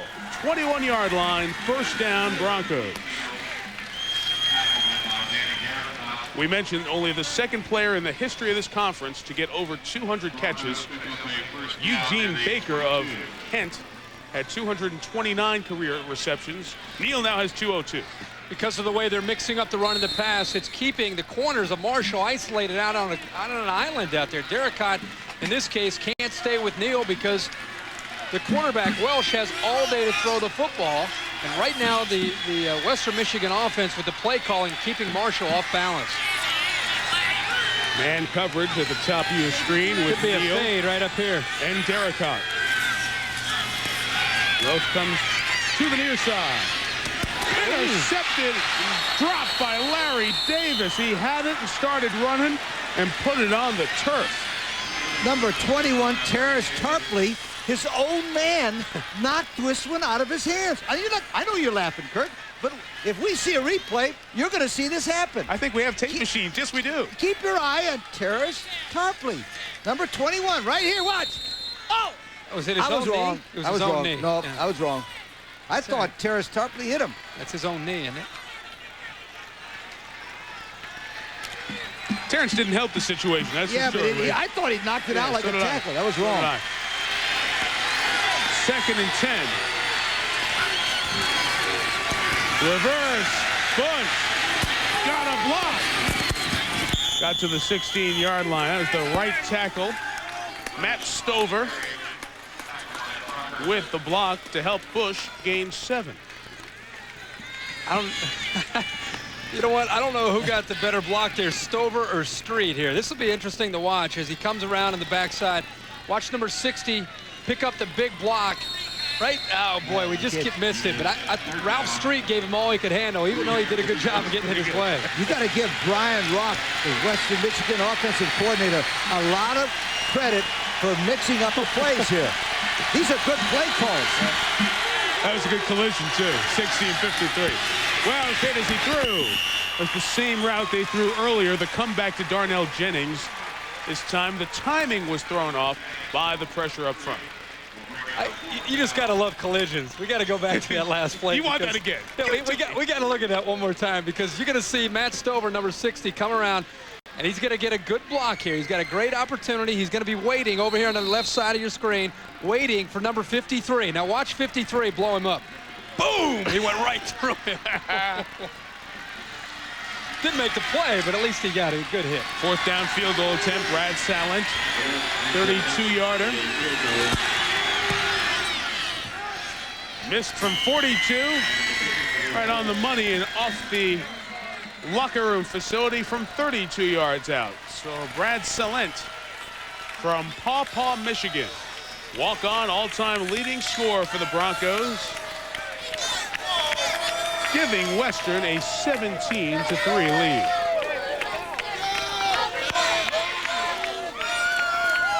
It has been balanced for Western Michigan. Not as much in play calling, but in ability to run the ball and throw the ball. And one reason is because they have a very good running back. Well, last year with Tim Lester, they were committed to throwing the football, and this year they mentioned us that they have a little bit more confidence in their ability to run. A lot of it has to do with Robert Sanford this year. Tonight, 15 carries, 107 yards. He's shown great balance. He runs the football very hard. I'll tell you, his offensive line does a nice job of opening up holes, and once he picks up momentum with his size, he's a tough guy to bring down. He's having a great night tonight. I like this 48 Scott Seltzer also, 6 foot, 248-pound lead blocker. He's been helping them a lot on those short yardage plays. Western Michigan has never been in the top 25. And they feel that a win here, if not putting them in the top 25, and they are receiving votes at the bottom of the poll right now, will at least put them in position that if they get the rest of the way unblemished and get to 10-1, they would belong in the top 25. This time, they will take a knee and bring it out to the 20. Linear Washington, a better decision. College football Saturday on ESPN. The first one of October starts with College Game Day live from the Orange Bowl, Miami. Before Florida State, Miami, then our primetime game, Tennessee and Georgia from the SEC. Now on ESPN2, we'll send you up to the Carrier Dome. Pittsburgh's undefeated and thinking bold. The Orangemen start their conference season. And in prime time on ESPN2 in the Southeastern Conference, Lou Holtz's South Carolina Gamecocks take on Kentucky. It's our lineup Saturday on ESPN. 2:05 to go, third quarter. Marshall, winners of 33 in a row at home, trail by 14. Chanston Rogers, the starting back, comes back in and gets 5 yards. We haven't had a chance to mention the Western Michigan defensive coordinator, Chuck Drasbeck. He's done a nice job of keeping the pressure on the quarterback. As you said in the shows, beginning of the show, a little bit of mixture. Nice calling back there. I'm sorry, Mike. Drasbeck, when we talked to him earlier this week, you could just hear the excitement in his voice with this new style, attacking, more speed, more depth. They're able to rotate more bodies, and you can see the results. It's one of the better defenses you'll find, without a doubt, obviously in the match. And there's the speed and the effect of it from the linebacker spot. Terrence Moore, 6'2", 200 pounds. That's kind of safety size at some places. Move him down to linebacker. He makes the play. One of the things that when you get a team down by 14 late in the game, he's going to come from right here. You can see he doesn't really bite in on the fake, gets around the outside behind the tight end, Scott Pettit, and has the speed to get in there and put on pressure. But as a defense, you can pin your ears back when you have a team down. You know they're going to have to throw the ball. You can just turn it loose and go after the quarterback. Not that they haven't been already. 3 sacks is what the stats say. Go ask Byron Leftwich how many times he's been hit tonight. Lighten them up again. Here they all come. Incomplete. Leftwich took a shot, and Brandon Brown, the strong safety, also took it in the midsection. 10th time they've hit Leftwich tonight.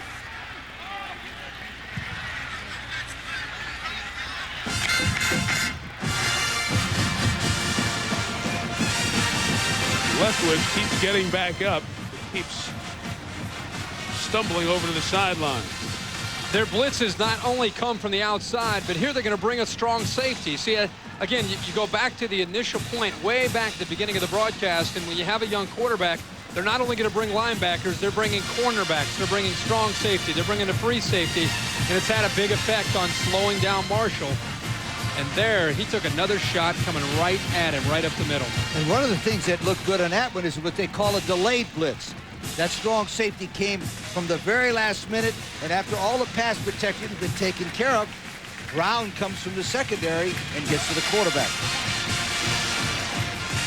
And Brown took Leftwich's leg in the unprotected midsection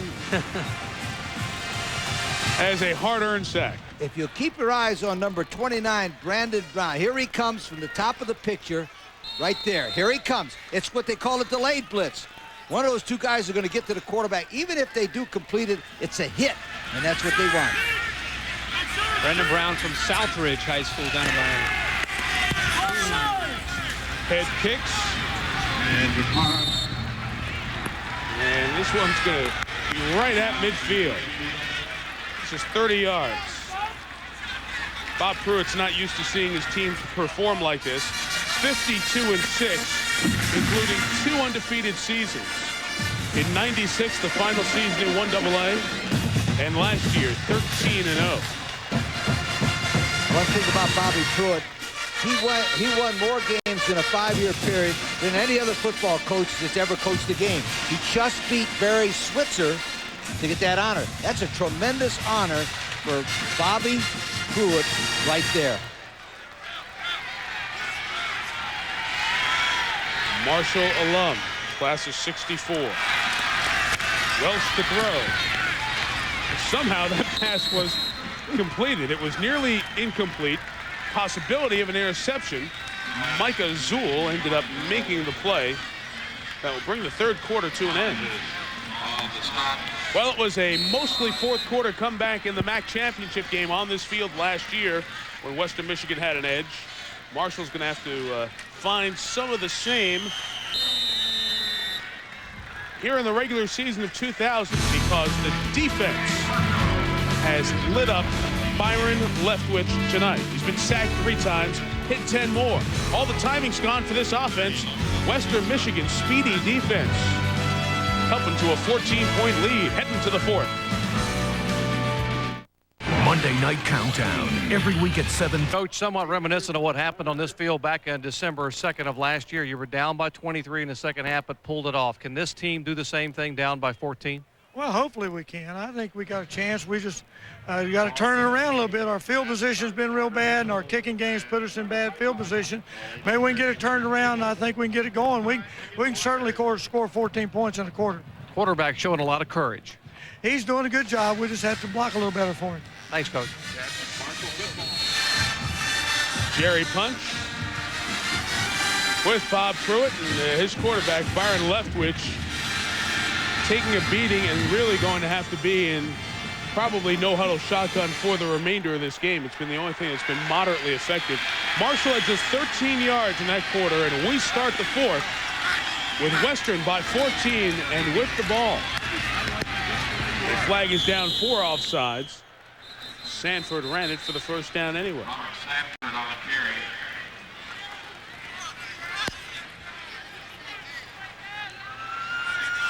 Either way, it's a first down. The run got them a yard more, so they will decline the penalty and have it 1st and 10 at the Marshall 39. Yeah, offside. On the defense, it'll be declined.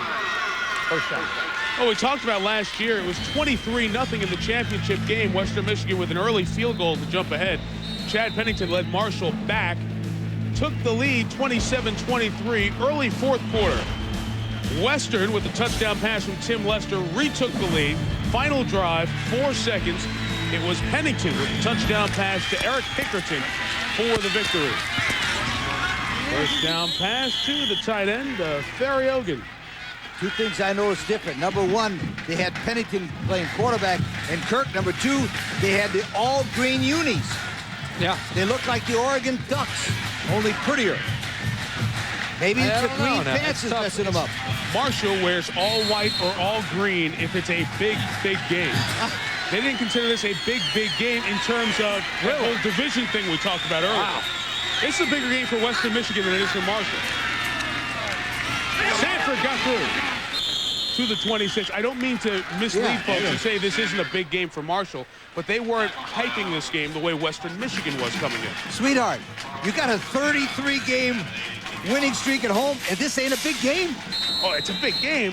You didn't hear I think it's worthy of all green. You've got to go all green. I go all green. If you bring the uniforms out too often, then it's meaningless. Its special quality. If you win this game, bring them out every game. Bring them out. The all-green uniforms is what happens tonight. I'm telling you. 1st and 10, Western Michigan looking to go up by 3 scores. And now they've got a career 3,000-plus yard back who's going to milk some clock and gain some yards. Seems like we say this, but when a team gets tired, they start to get a little bit defeated. The first place it shows is tackling and on the defensive front. Right now, Western Michigan's offensive line wearing down Marshall. Marshall has had a problem in big games against North Carolina, against Michigan State. They get worn down into the 4th quarter, and so far early in this part of the second half, you're starting to see that. Second back, Woods to the 8. Getting beat up front. A lot of secondary tackles. Larry Davis there. And Western Michigan's getting the first 5 or 6 yards without even thinking. But the one thing about Sanford, Kirk, watch a cutback. That's right. And then anybody could run through that hole. See, that's this time they throw in Charles Woods to kind of get a nice change up. And this guy's a little bit quicker, but you're right. It's the offensive line right now that's blowing people off the line. And I think Marshall right now, they're walking around on defense. Western pounding them right now. In the red zone. Sanford, tough run to the 3.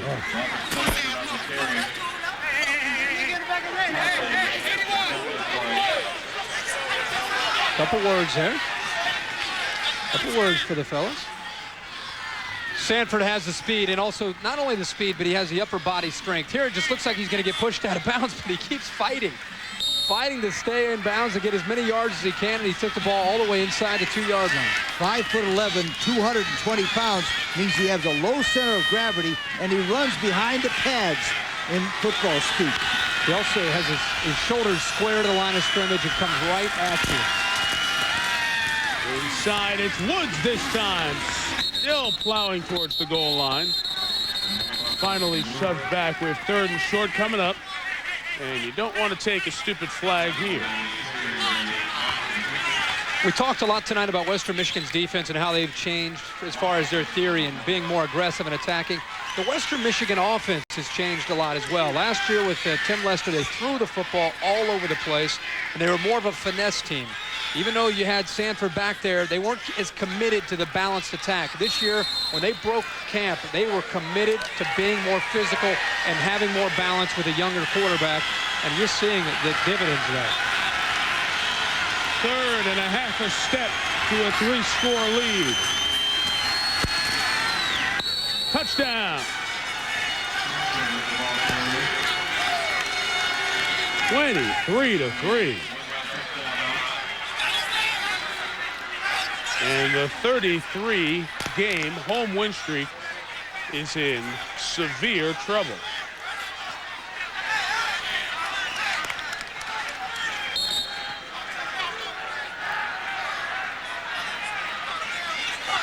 I think Western has a few words for Marshall in the end zone. We talked to their players yesterday. The 2 losses that they dealt with last year, especially the Big 12 championship game, they really stuck with them. They wanted to come back to this field and let Marshall know that they wanted to win this game back. You have a dead ball personal foul after the score, which would be half the distance to the goal, and the try will be from the 1.5. So Marshall may have felt this game wasn't worthy of the green unis, but if Western had the green unis, they would have pulled them out. Notre Dame doesn't wear the green unis. They don't do it ever anymore. You'll see, they'll bring it out for something special when it's special, guys. Special. You putting the Marshall green unis up with the Notre Dame green unis? No, I'm just making the... You can't, come on, you can't. I didn't say that. You know, you just try to make a point on this show, and gosh. Fortunately, we'll go to break here. Gary Darnell's team, this was their big game, as there's another flag down, and they have come in without focusing too much and saying this is a must-win for us. It's a big game. We've got to get this team. And they have handled business quite well. And we have a dead ball. Alonzo Jones gets a speaking to. After the score, so the points are good. The penalty will be administered on the kickoff. Bob Pruitt is reminding his players, you got to keep your head here, guys. They're losing their lead and maybe their 33-game home win streak.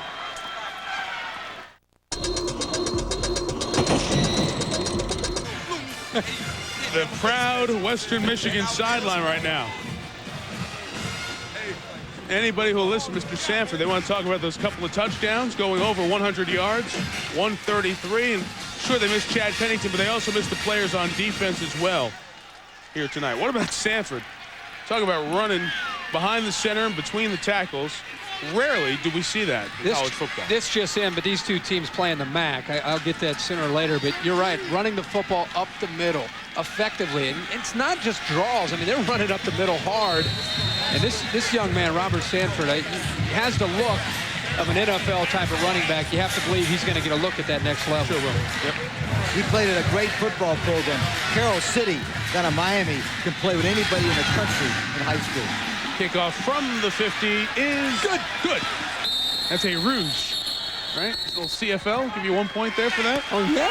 Yeah. And here the sideline stuff continues. That's the same player who was flagged on the extra point, Alonzo Jones. And Bob Pruitt's trying to get to his guys. They don't lose very often. And a flag was thrown over on that side. This is not a good sign for Marshall football because what is happening, they're losing the game, but more importantly, they're losing their poise. And that comes from lack of leadership with the players. No question in my mind. This stuff here is worse than losing a game because once you lose a game, it's over. But if you lose your poise and start losing the morale, you're in big-time trouble. Jones was just warned by Bobby Pruitt on the previous play. And he's a senior. He's still pretty excited.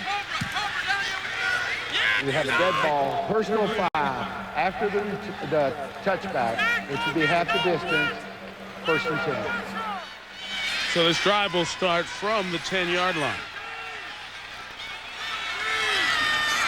This half, Marshall has started from the 2, the 6, the 20, and now the 10. You think punting and field position is not important? Did Poole grab that before it hit the ground? Yes, he did. Good job by Nate. Had it, lost it, got it before it hit the turf. And a first down. Pretty good concentration here by Nate Poole. It looks like he has it. Ball comes loose, and then he just pulled it. Let's see. This would be a great angle. Great angle. Oh, take it back. Forget the replays. Nice job in the truck, guys. Director Mike Schwab, producer Tim Corrigan. Western Michigan side was yelling for a pick play as Lanier Washington took it across midfield to the 44. There is a marker down right about where the catch happened.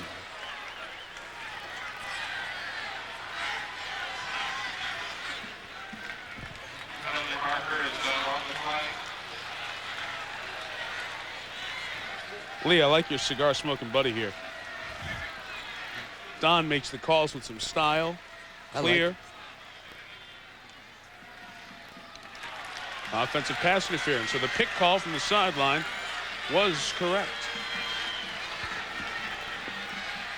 We are in Huntington, West Virginia, where the Ohio River makes its deepest cut into the state. The Ohio River is just 3 blocks to our left here in the stadium. Huntington, population of 60,000, the southwest corner of the state. You can see Ohio from our booth. Mike Tirico, Lee Corso, Kirk Herbstreit, Dr. Jerry Punch. In the Mid-American Conference, and Marshall, which has won 33 consecutive games on this field, is in a heap of trouble, down 21 with 11 minutes to go.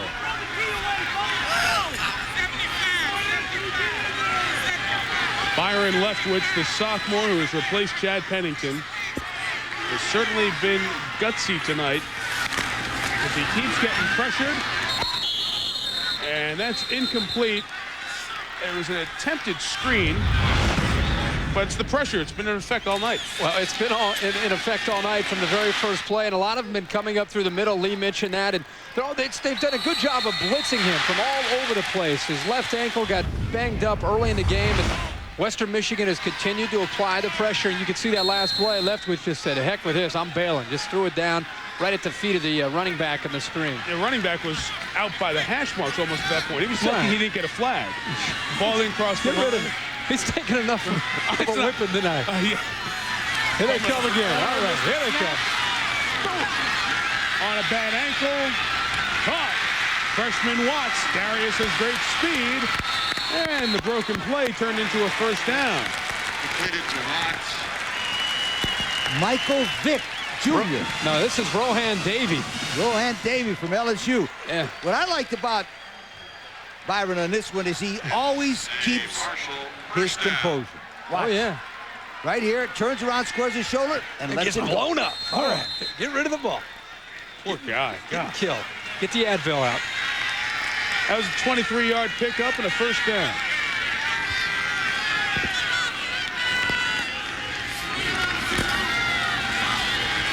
Western only brings 4. Nate Poole caught it at the 15. This time Leftwich threw a shoe. Limping on the left, trying to put the right one on. Poole now 9th in receiving yards in MAC history. Nate Poole, number 3 from Danville, Virginia, runs out and up and finds the zoom. I like the catch. He drops it, hits it off his foot. This is 2 in a row he's had. Sneaky ones. That one counted. That one was a nice catch. That was a nice catch? That one, yeah, right off his left ankle. It was after his ankle. I thought it hit the ground. No. After possession? Left ankle. 7 catches, 104 yards. Brooks coming. Leftwich got away. A face mask flag is coming. Jermaine, it was your hand. The flag was right in front of you. Exactly what are you celebrating? Interesting that we've been talking about Jermaine Lewis, number 11, Brandon Brown, number 29. These are all defensive backs. Right. They're sending those backs after him because they don't have an idea, the offensive line, the backs, who to block in this situation. We have a personal foul, face mask on the defense. The run-ins behind the line will be penalized from the previous spot, half the distance, first down. You got to figure when you get hit 15 or 20, 25 times, eventually they got to grab your face mask, right? Sack 3, hit 13, it's 16. 14 pressures. Keep the ball to Nate Poole. A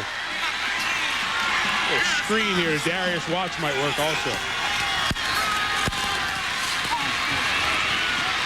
Look for the running back. Wasn't there. Incomplete. On his back again. You know what used to bother me as a coach at a game like this, Mike and Kirk? It's because every other football team you play is picking up this film. And they're seeing these ways of getting to your quarterback. And let me tell you something. They're the biggest copycats in the world are coaches. Everybody playing this guy from now on is going to go after that quarterback and make him pay the price. Only difference is not everybody they play will have the talent that this man has right here on defense. They can try these schemes, but they may not be able to match up the way Western Michigan is matched up tonight. Second and goal. Wait.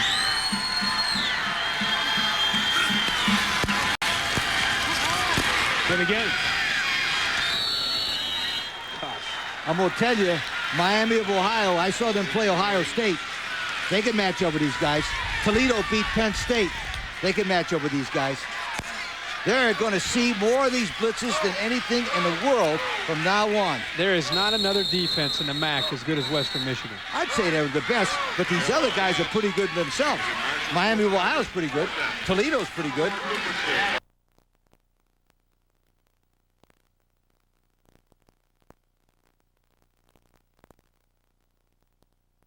Big time. Terrence Moore and company have had open season on 7 and green.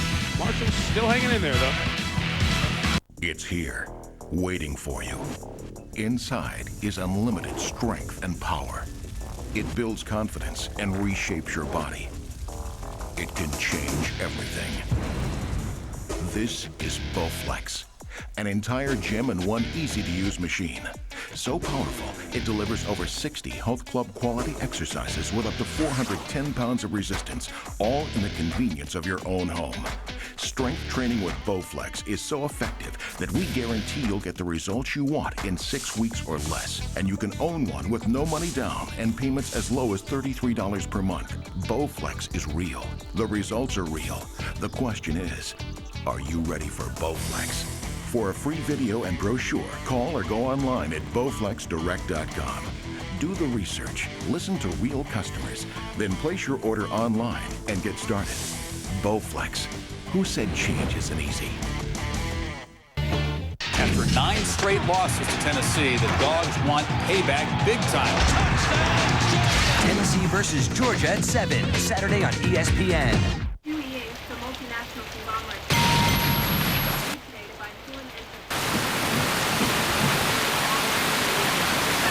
Kansas, Oklahoma.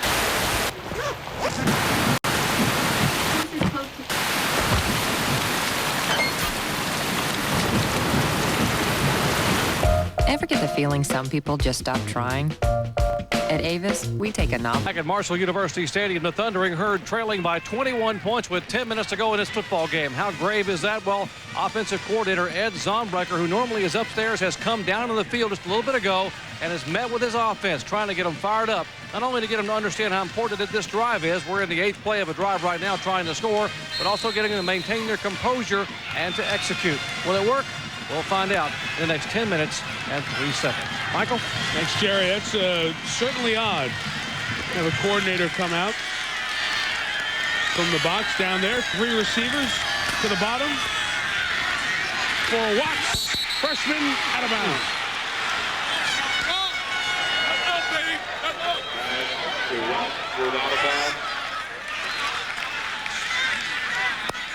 We have 4th down coming up, and they have to go for it. Here's the outside receiver just going right to the flag, right into the back corner. See if he gets his right foot. Nope. His left foot was up in the air, and his right foot was out of bounds. It's a great angle there, too. Out of bounds. Good shot. Cameramen are killing him tonight.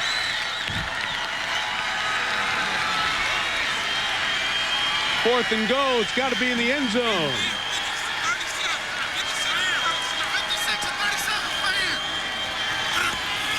Show one thing, back out. Leftwich puts it up, make a play. Incomplete. Wes Dodson, the reserve DB, was back there. And Marshall gets first and goal and comes away with nothing.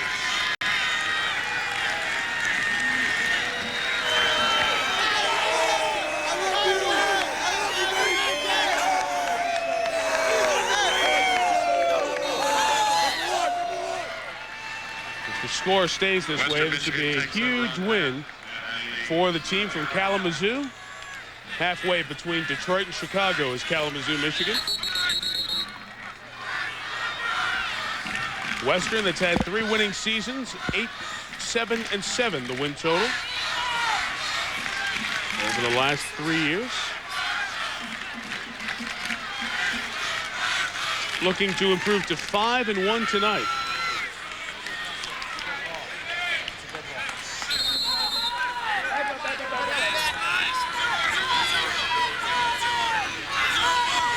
Jeff Welsh and company have the running game with Robert Sanford, who took it out to the 16. Pickup of about 7 yards. Here's the hidden video winner tonight. It is New Mexico Highlands Cowboys' Woody Otis, who caught his team's own punt. There it was, Justin Levine, the punt. It's deflected, and to his own teammate, Woody Otis, the catch, took it all the way to the Adams State 2. In the Adams State, New Mexico Highlands Cowboy game. That's your hidden video winner. Congratulations, Otis. Sanford carried again, 3rd and a yard coming up. How about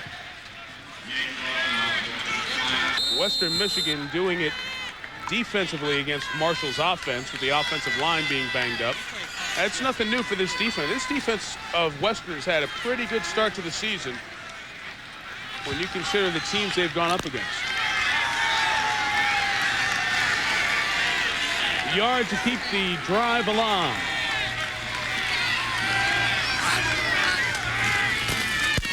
Nope. Left to kick it away. George Miller made the tackle in the backfield. And Marshall, which has blocked a couple of punts already this year, might put some heat on here.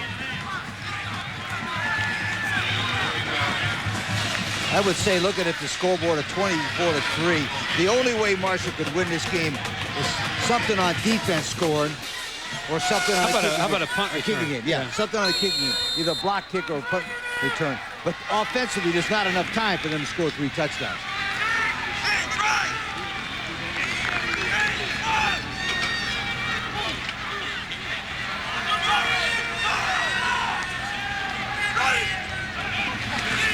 Coming after it. High and very short. We're going to take over at the 26. Yeah. Well, the old 10-yard punt helped you. That's the point I made. Now, that's just like we talked about having a punt return. There's not enough times for them to snap the ball and win it. They got to win it like this. Hey, Steve, throw me Miller Lite.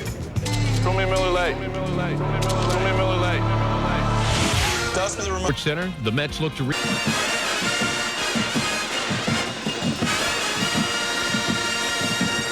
nation's current longest 1A home win streak may come to an end unless Marshall can make something super special happen quick. Leftwich up top, incomplete. Down the middle of the field for John Cooper. And in a shocking development, Leftwich was hit after he threw. Marshall has gone without a touchdown tonight. Last time Marshall went without a touchdown was October of '95 against Appalachian State.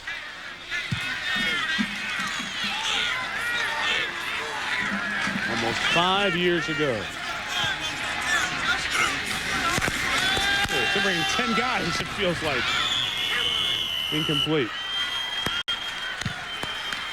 There's Gary Darnell. Gary, you know, has been a defensive coordinator. There's no reason why they're not going to be good defensive teams. Look where he's been in all those places. Also at Florida, he was the interim head coach for 7 games there. I'll tell you right now, he has another year like this one.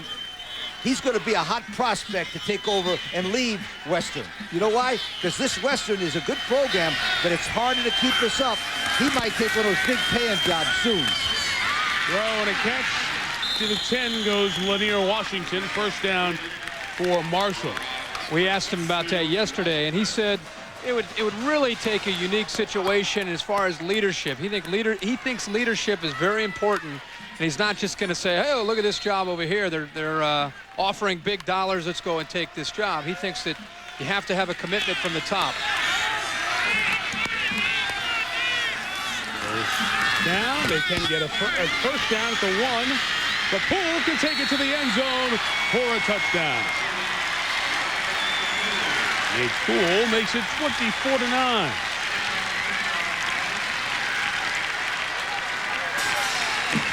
Kirk, you mentioned this before. Down in the red zone, get the ball to Poole. Why? Because he's a senior, he's a good player, and he can run after he can catch it. So why don't you take him here since you called it? Well, he went to the outside, little dipsy-do, made a guy miss, and high-stepped into the end zone. He's done that many times in his career here at Marshall. Didn't you like the way I gave you that? Yeah, I appreciate that. Okay, Thank you. Well, you called it. J.R. Jenkins adds the extra point, and I hasten to say, this game is not over yet. No way, my friend. They're only down 14 with 7 minutes to go, a little over 7 minutes to go. Nate Poole in the slot, little move to the outside, makes the catch, and this is what he does best, making people miss into the end zone. Not over yet. Here it is, our Miller Lite storyline tonight. Marshall, that 1A best win streak at 33. Robert Sanford over 100 yards again. Leftwich has been hit and hit and hit, but he's hung in there and finally threw a touchdown pass. Western Michigan, the good hands people on the field, getting ready for a potential onside kick. Instead, Marshall will kick it deep. Touchback. It's the conversation we had, I think, 2 commercials ago. If Marshall scored, would they onside kick? One of the biggest reasons that Gary Darnell has been able to turn this program around is because in the non-conference, they play the likes of Michigan State, Indiana, Florida, Missouri, this year Wisconsin and Iowa. And I think it gives their team a lot of confidence that they can go out and play within their conference. And they're not intimidated by anybody they play. Also, they have a home-and-home schedule with Virginia Tech and Michigan in 2001 and 2002. They play big-time opponents on the outside. It helps them to expect to win their conference games. It also helps them in recruiting. Sure. Because they can say to the kids, look, touchback, first down. if you don't go to the Big Ten and you're going to go to the MAC, you might as well come with us because you play Big Ten and good teams. And you go into these big stadiums, and your kids don't get intimidated by anything that they go and see. I think you hit the big one. They get Virginia Tech coming to their place in 2002. They'll go to Ann Arbor back-to-back years. But to get Virginia Tech coming in 2002 is a big deal. They're going to throw here on first down, or think about it. Welsh with this run and get a yard. To finish the thought on Darnell, the places he's been with John Makovic at Texas as the defensive coordinator, 92 to 96. Notre Dame, that was the Notre Dame team that played Colorado in the Orange Bowl. When they held the Buffs to just 10 points, Colorado won that game 10-9, shared the national championship.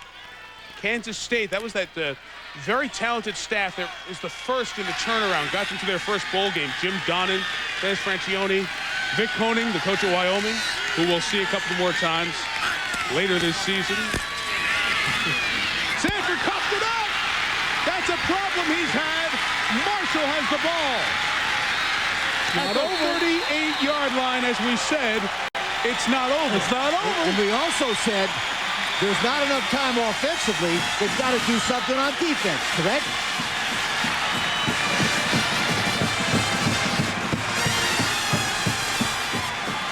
You know what? If you can't tackle him, jar the ball loose. Strip the ball. Number 5, Max Yates, gets a piece of this ball right here with his hand and strips the ball.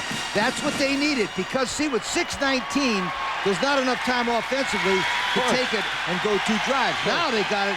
Bing, bing, bing, touchdown. That's the only weakness in Sanford's game. He has a habit of laying it down on the ground. it comes back to haunt them there. Marshall doesn't have to put it pedal to the metal to score. Fake it to Watts. Leftwich looking long for a score. Look at Washington, almost had it. You got any Stickum? Send it to 9. If anybody has any Stickum at all in the building, any gloves, any of the Newman gloves, anything we can find for 9? My man has had a rough night. This would have been a great catch, but number 9 here, Washington, has got to make that grab at this point in the game. He has had a tough night all night, holding on to the football. Ooh. Washington, a high school teammate of Plexico Burris. 4 of the 5 Marshall drops tonight. Second down. Nate Poole stepped out, saved some clock. Second and a couple coming up. A reminder, Sports Center will follow us. Earlier tonight, Fresno State beat Rice, as you see, by 3. Right here, watch his fingertips. Oh, that's the hard part, slowing the ball down. Then right there, whew, he almost had it on the regrab. Yeah. He almost had it. Interesting situation here. If they don't make it on 3rd down, they've got to go 4th down. So only third and 3. Blitz. Leftwich put it up for grabs. Pick. Ronald Rogers did not have to do that. We talked to Byron Leftwich, and I said to him, of all the things, what have you learned most? He said, I learned to protect the football, not to throw it away and make a stupid play. Well, he threw that one away. You know what that was? That's the cumulative effect of getting hit, and getting desperate. Desperate times call for desperate measures. The pressure on. Try to get somebody to make a play. Ronald Rogers made the play. Western Michigan dodges a bullet. They get the ball back with 6:02 to go.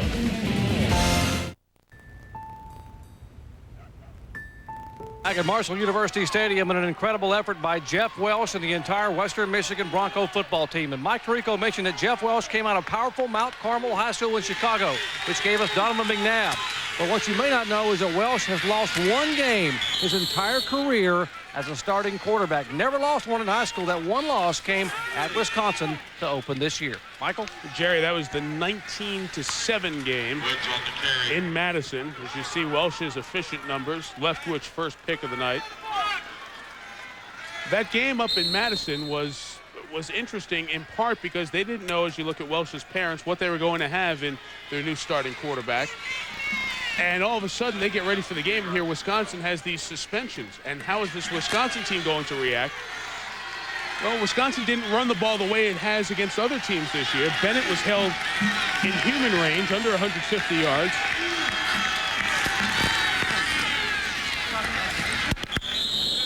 And Western Michigan certainly earned some respect. And I forget which player it was yesterday who was telling me, I believe it was Marty Harrod, defensive lineman, said, if we would have lost the Iowa game, it would have been a really big downer that we played 2 Big Ten teams. But having won the Iowa game, we now look back at Wisconsin and say, well, we feel pretty good about ourselves or how well we played at Wisconsin. Even though they didn't win that, the next game helped them feel better about the first game. Gary Darnell is right. The clock should be running, and it was not. Cost them some time.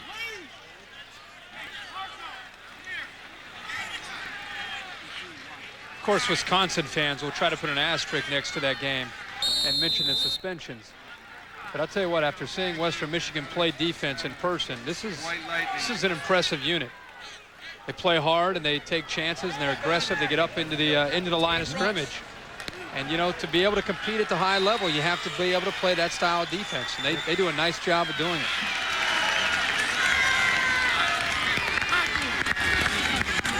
Go, Charles. Keep going. It is Charles Woods protecting the ball as he carries after Sanford fumbled on the previous drive. We talked about the games they played against 3 very good rushing teams, Wisconsin, Toledo, Ohio, in the top 12 nationally as we stand now. Those are their season averages. Here's what they gave up to those teams. Wisconsin, they held about 75 yards under average. Toledo, 100 under average. Ohio, the triple option attack, all they do is run the ball, 110 yards under their average. So it's not just lighting them up from the secondary. They've had to play different types of defense to get to 4-1.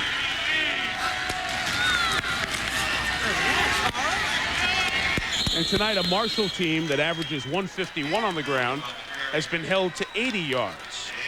As Woods moves the chains again with another first down. Let's mention some of those offensive linemen. Paul Lambert, the left tackle, is a senior, did a nice job. I think Jeff Henson, the left guard, both the left side and the right side have just blew these people over. Stover, the right tackle, made that crackback block. You got to give those people. How about the center, the big center up front? Krejcik. You didn't think I could say it. That's no, right. I was like, you skipped it. You skipped it. I was wondering why you skipped it. Poland Krejcik. That's it. Thank you very much. I didn't mention him because I was waiting for you to say that. Okay. But and then Matt nice Stover, job. of course, right tackle. They've done a beautiful job.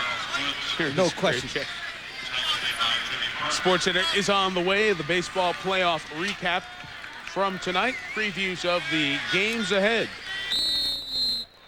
Pam Ward and Harold Reynolds will have a report from Yankee Stadium. Baseball tonight will follow at midnight. We've enjoyed the baseball playoffs and Buck Showalter's analysis with Carl and the guys. I thought Buck Showalter was terrific. Didn't he do a good job? He had glasses on, but very studious. How are you guys going to handle a Cardinals-Mariners World Series? What's that do for you?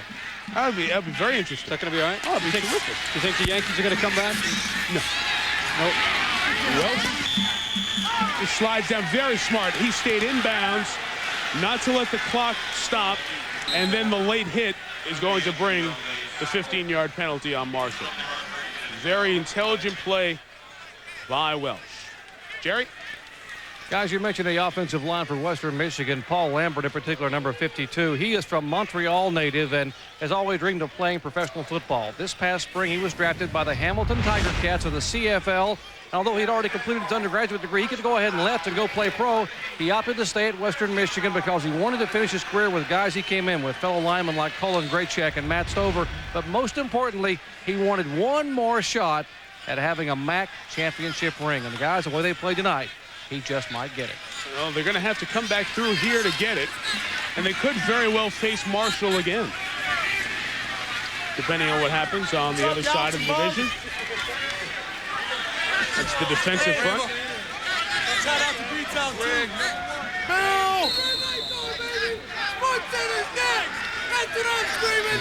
Woo! Yeah, number one! Yep. I don't think you really follow. I kind of said it all right there. You bet. Really no reason to add on to that, huh?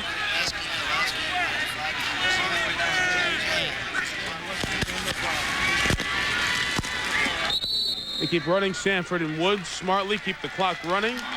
That was Sanford.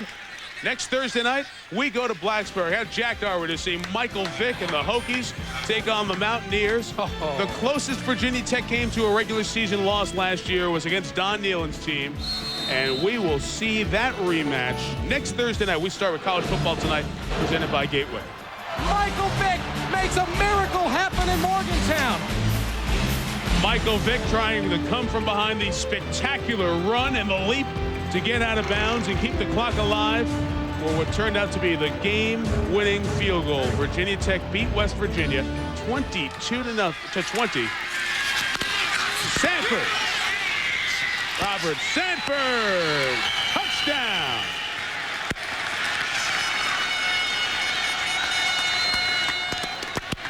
And the streak will end tonight. That was his ESPN move. He went over 200 yards with that ESPN move. 203 yards and 3 touchdowns for Robert Sanford. Again, the offensive line does a good job opening up the hole. Good look at the vision. You can see, number one, he's able to break tackles. He goes right through Michael Owens. And then at the end, Doug Hodges has absolutely no chance of stopping Sanford when he's in full stride. You try to hit him up top of that upper body, he's going to go right through you. Almost 8 yards a carry tonight for Robert Sanford. Big, big night for him. Hang on, did they bring his touch? Okay, after the score.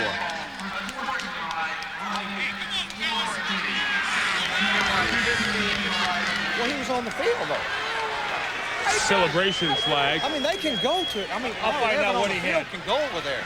It's when you come off the sideline. Gary Darnell. dealing with the officials. Sanford had a 207-yard game in his freshman season against Northeast Louisiana. Here, 203 yards. Salenta adds the extra point. It is 31 to... Oh, no, he missed it. I'm sorry. It's no good. It stays 30 to 10. Beg your pardon. It's a 20-point game. Are you guys surprised at how Western Michigan's handled this one here tonight? I'm surprised that their offense and defensive line beat them up front. I didn't think they were that good or that much better, but they are. You know, I think we all expected him to be able to get pressure on Leftwich, but all night and every time he threw, I think that's the thing that surprised me. Their defense is as good as we thought coming in. This will be tough for Marshall to bounce back from. And again, even though this is a conference game, and perhaps with Toledo, two of the three best teams in this league, it's not the same impact as a conference loss in the other leagues that have two split divisions. You lose an SEC East game, still counts as a loss, even though if you're losing to a West opponent. Here, the division record goes first. Then if that's tied, you look at the conference record. So for Marshall, this loss is not as damaging in terms of getting to the conference championship game back here in December. The green pants. The lack of the green pants did it. The whole deal was all the green whole pants. deal. Green pants. What do you think? Well, I think that even though this is not a division matchup, this isn't a division matchup, you got to wonder what this does to Marshall psychologically. From a psyche standpoint and getting ready for their next few games with the offensive line not protecting their quarterback any better than they did tonight. Marshall will next go to Toledo. It'll be a very tough game. Remember, that is the team that beat Penn State, physically dominated them 24-6 in Happy Valley.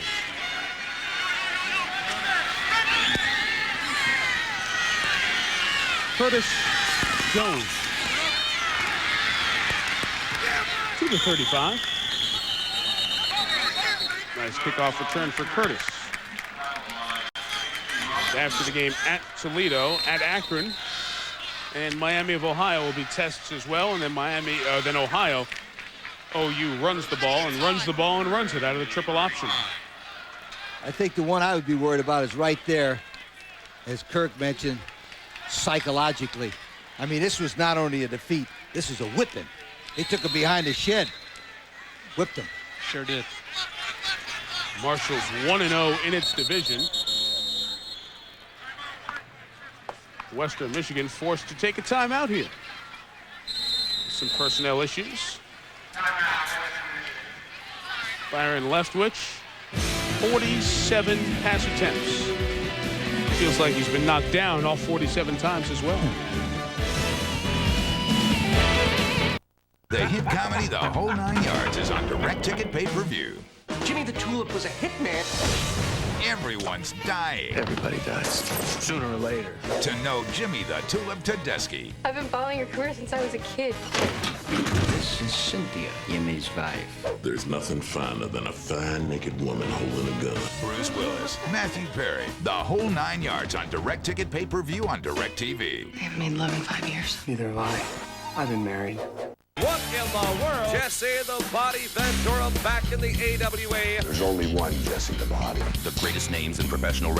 Our buddies are settling into the chairs in Bristol. Bill Pito and John Anderson. They'll talk about the Mets-Giants dramatic bottom of the ninth reaction there. The Braves story, the Yankees looking to El Duque. Baseball recap. Changed quarterbacks. Galbraith's in again. They run Kellett. The tight end who can also play fullback. Well, it's been a long time since Marshall's lost a game on this field. It was the championship game in '95 to Montana. The Grizzlies got him. Last time that Marshall has lost here.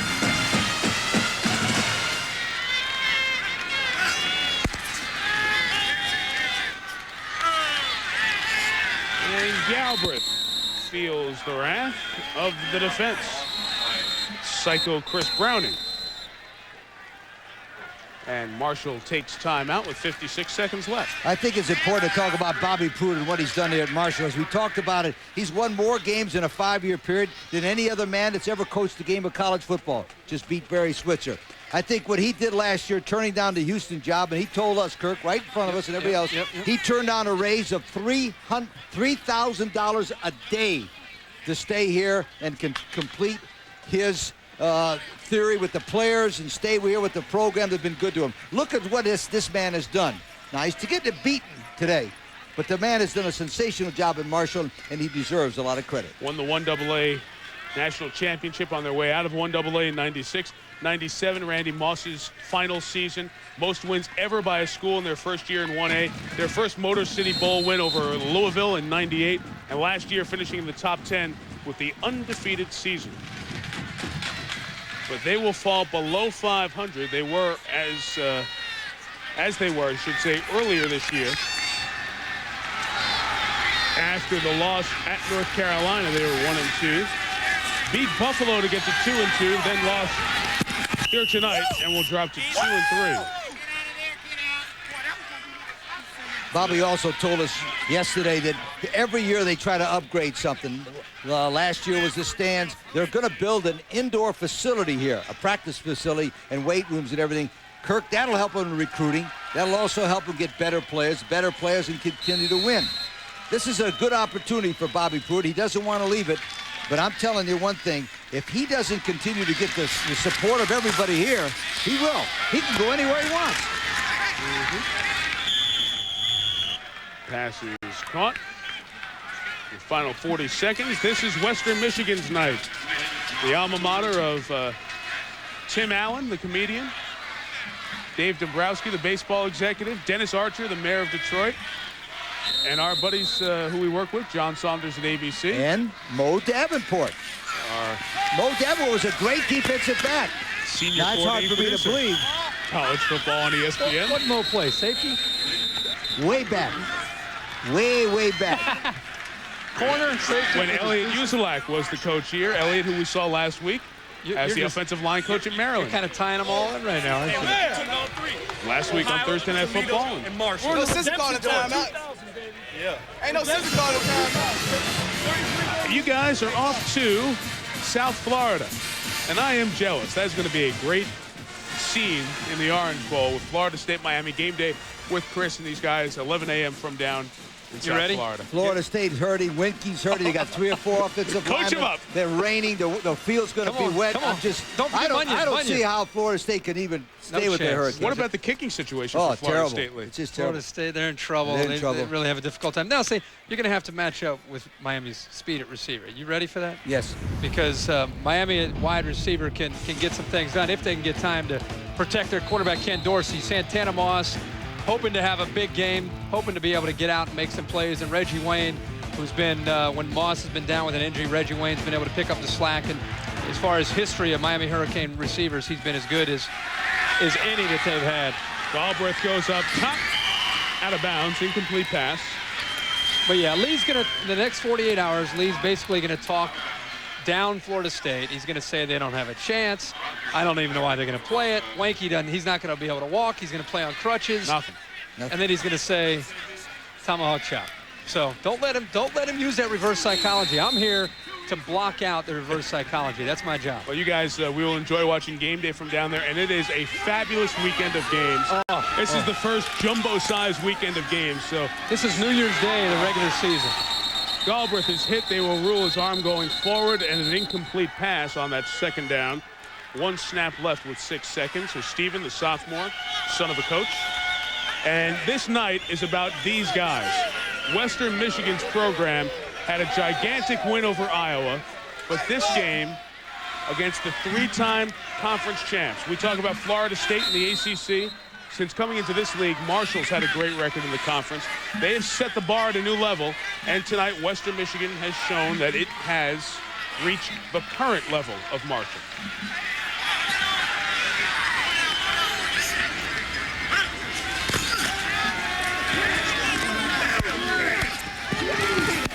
Caught by Watts. And 1 second left. Mark it ready for play. If they don't get the snap off, the game will end. Marshall will fall to 2-3. Western Michigan 5-1 with a long stretch off. They don't play for another 16 days. Northern Illinois on the 21st. The 33-game home win streak is over. Gary Darnell's team wins it 30-10. with Kirk Herbstreit, Lee Corso, and Dr. Jerry Punch, Mike Tirico. Thanks for watching this presentation of ESPN, the worldwide leader in sports. For more, log on to ESPN.com. Your home for college football on the internet. Western beats Marshall by 20. Good night from Huntington. And now, here's Sports Center.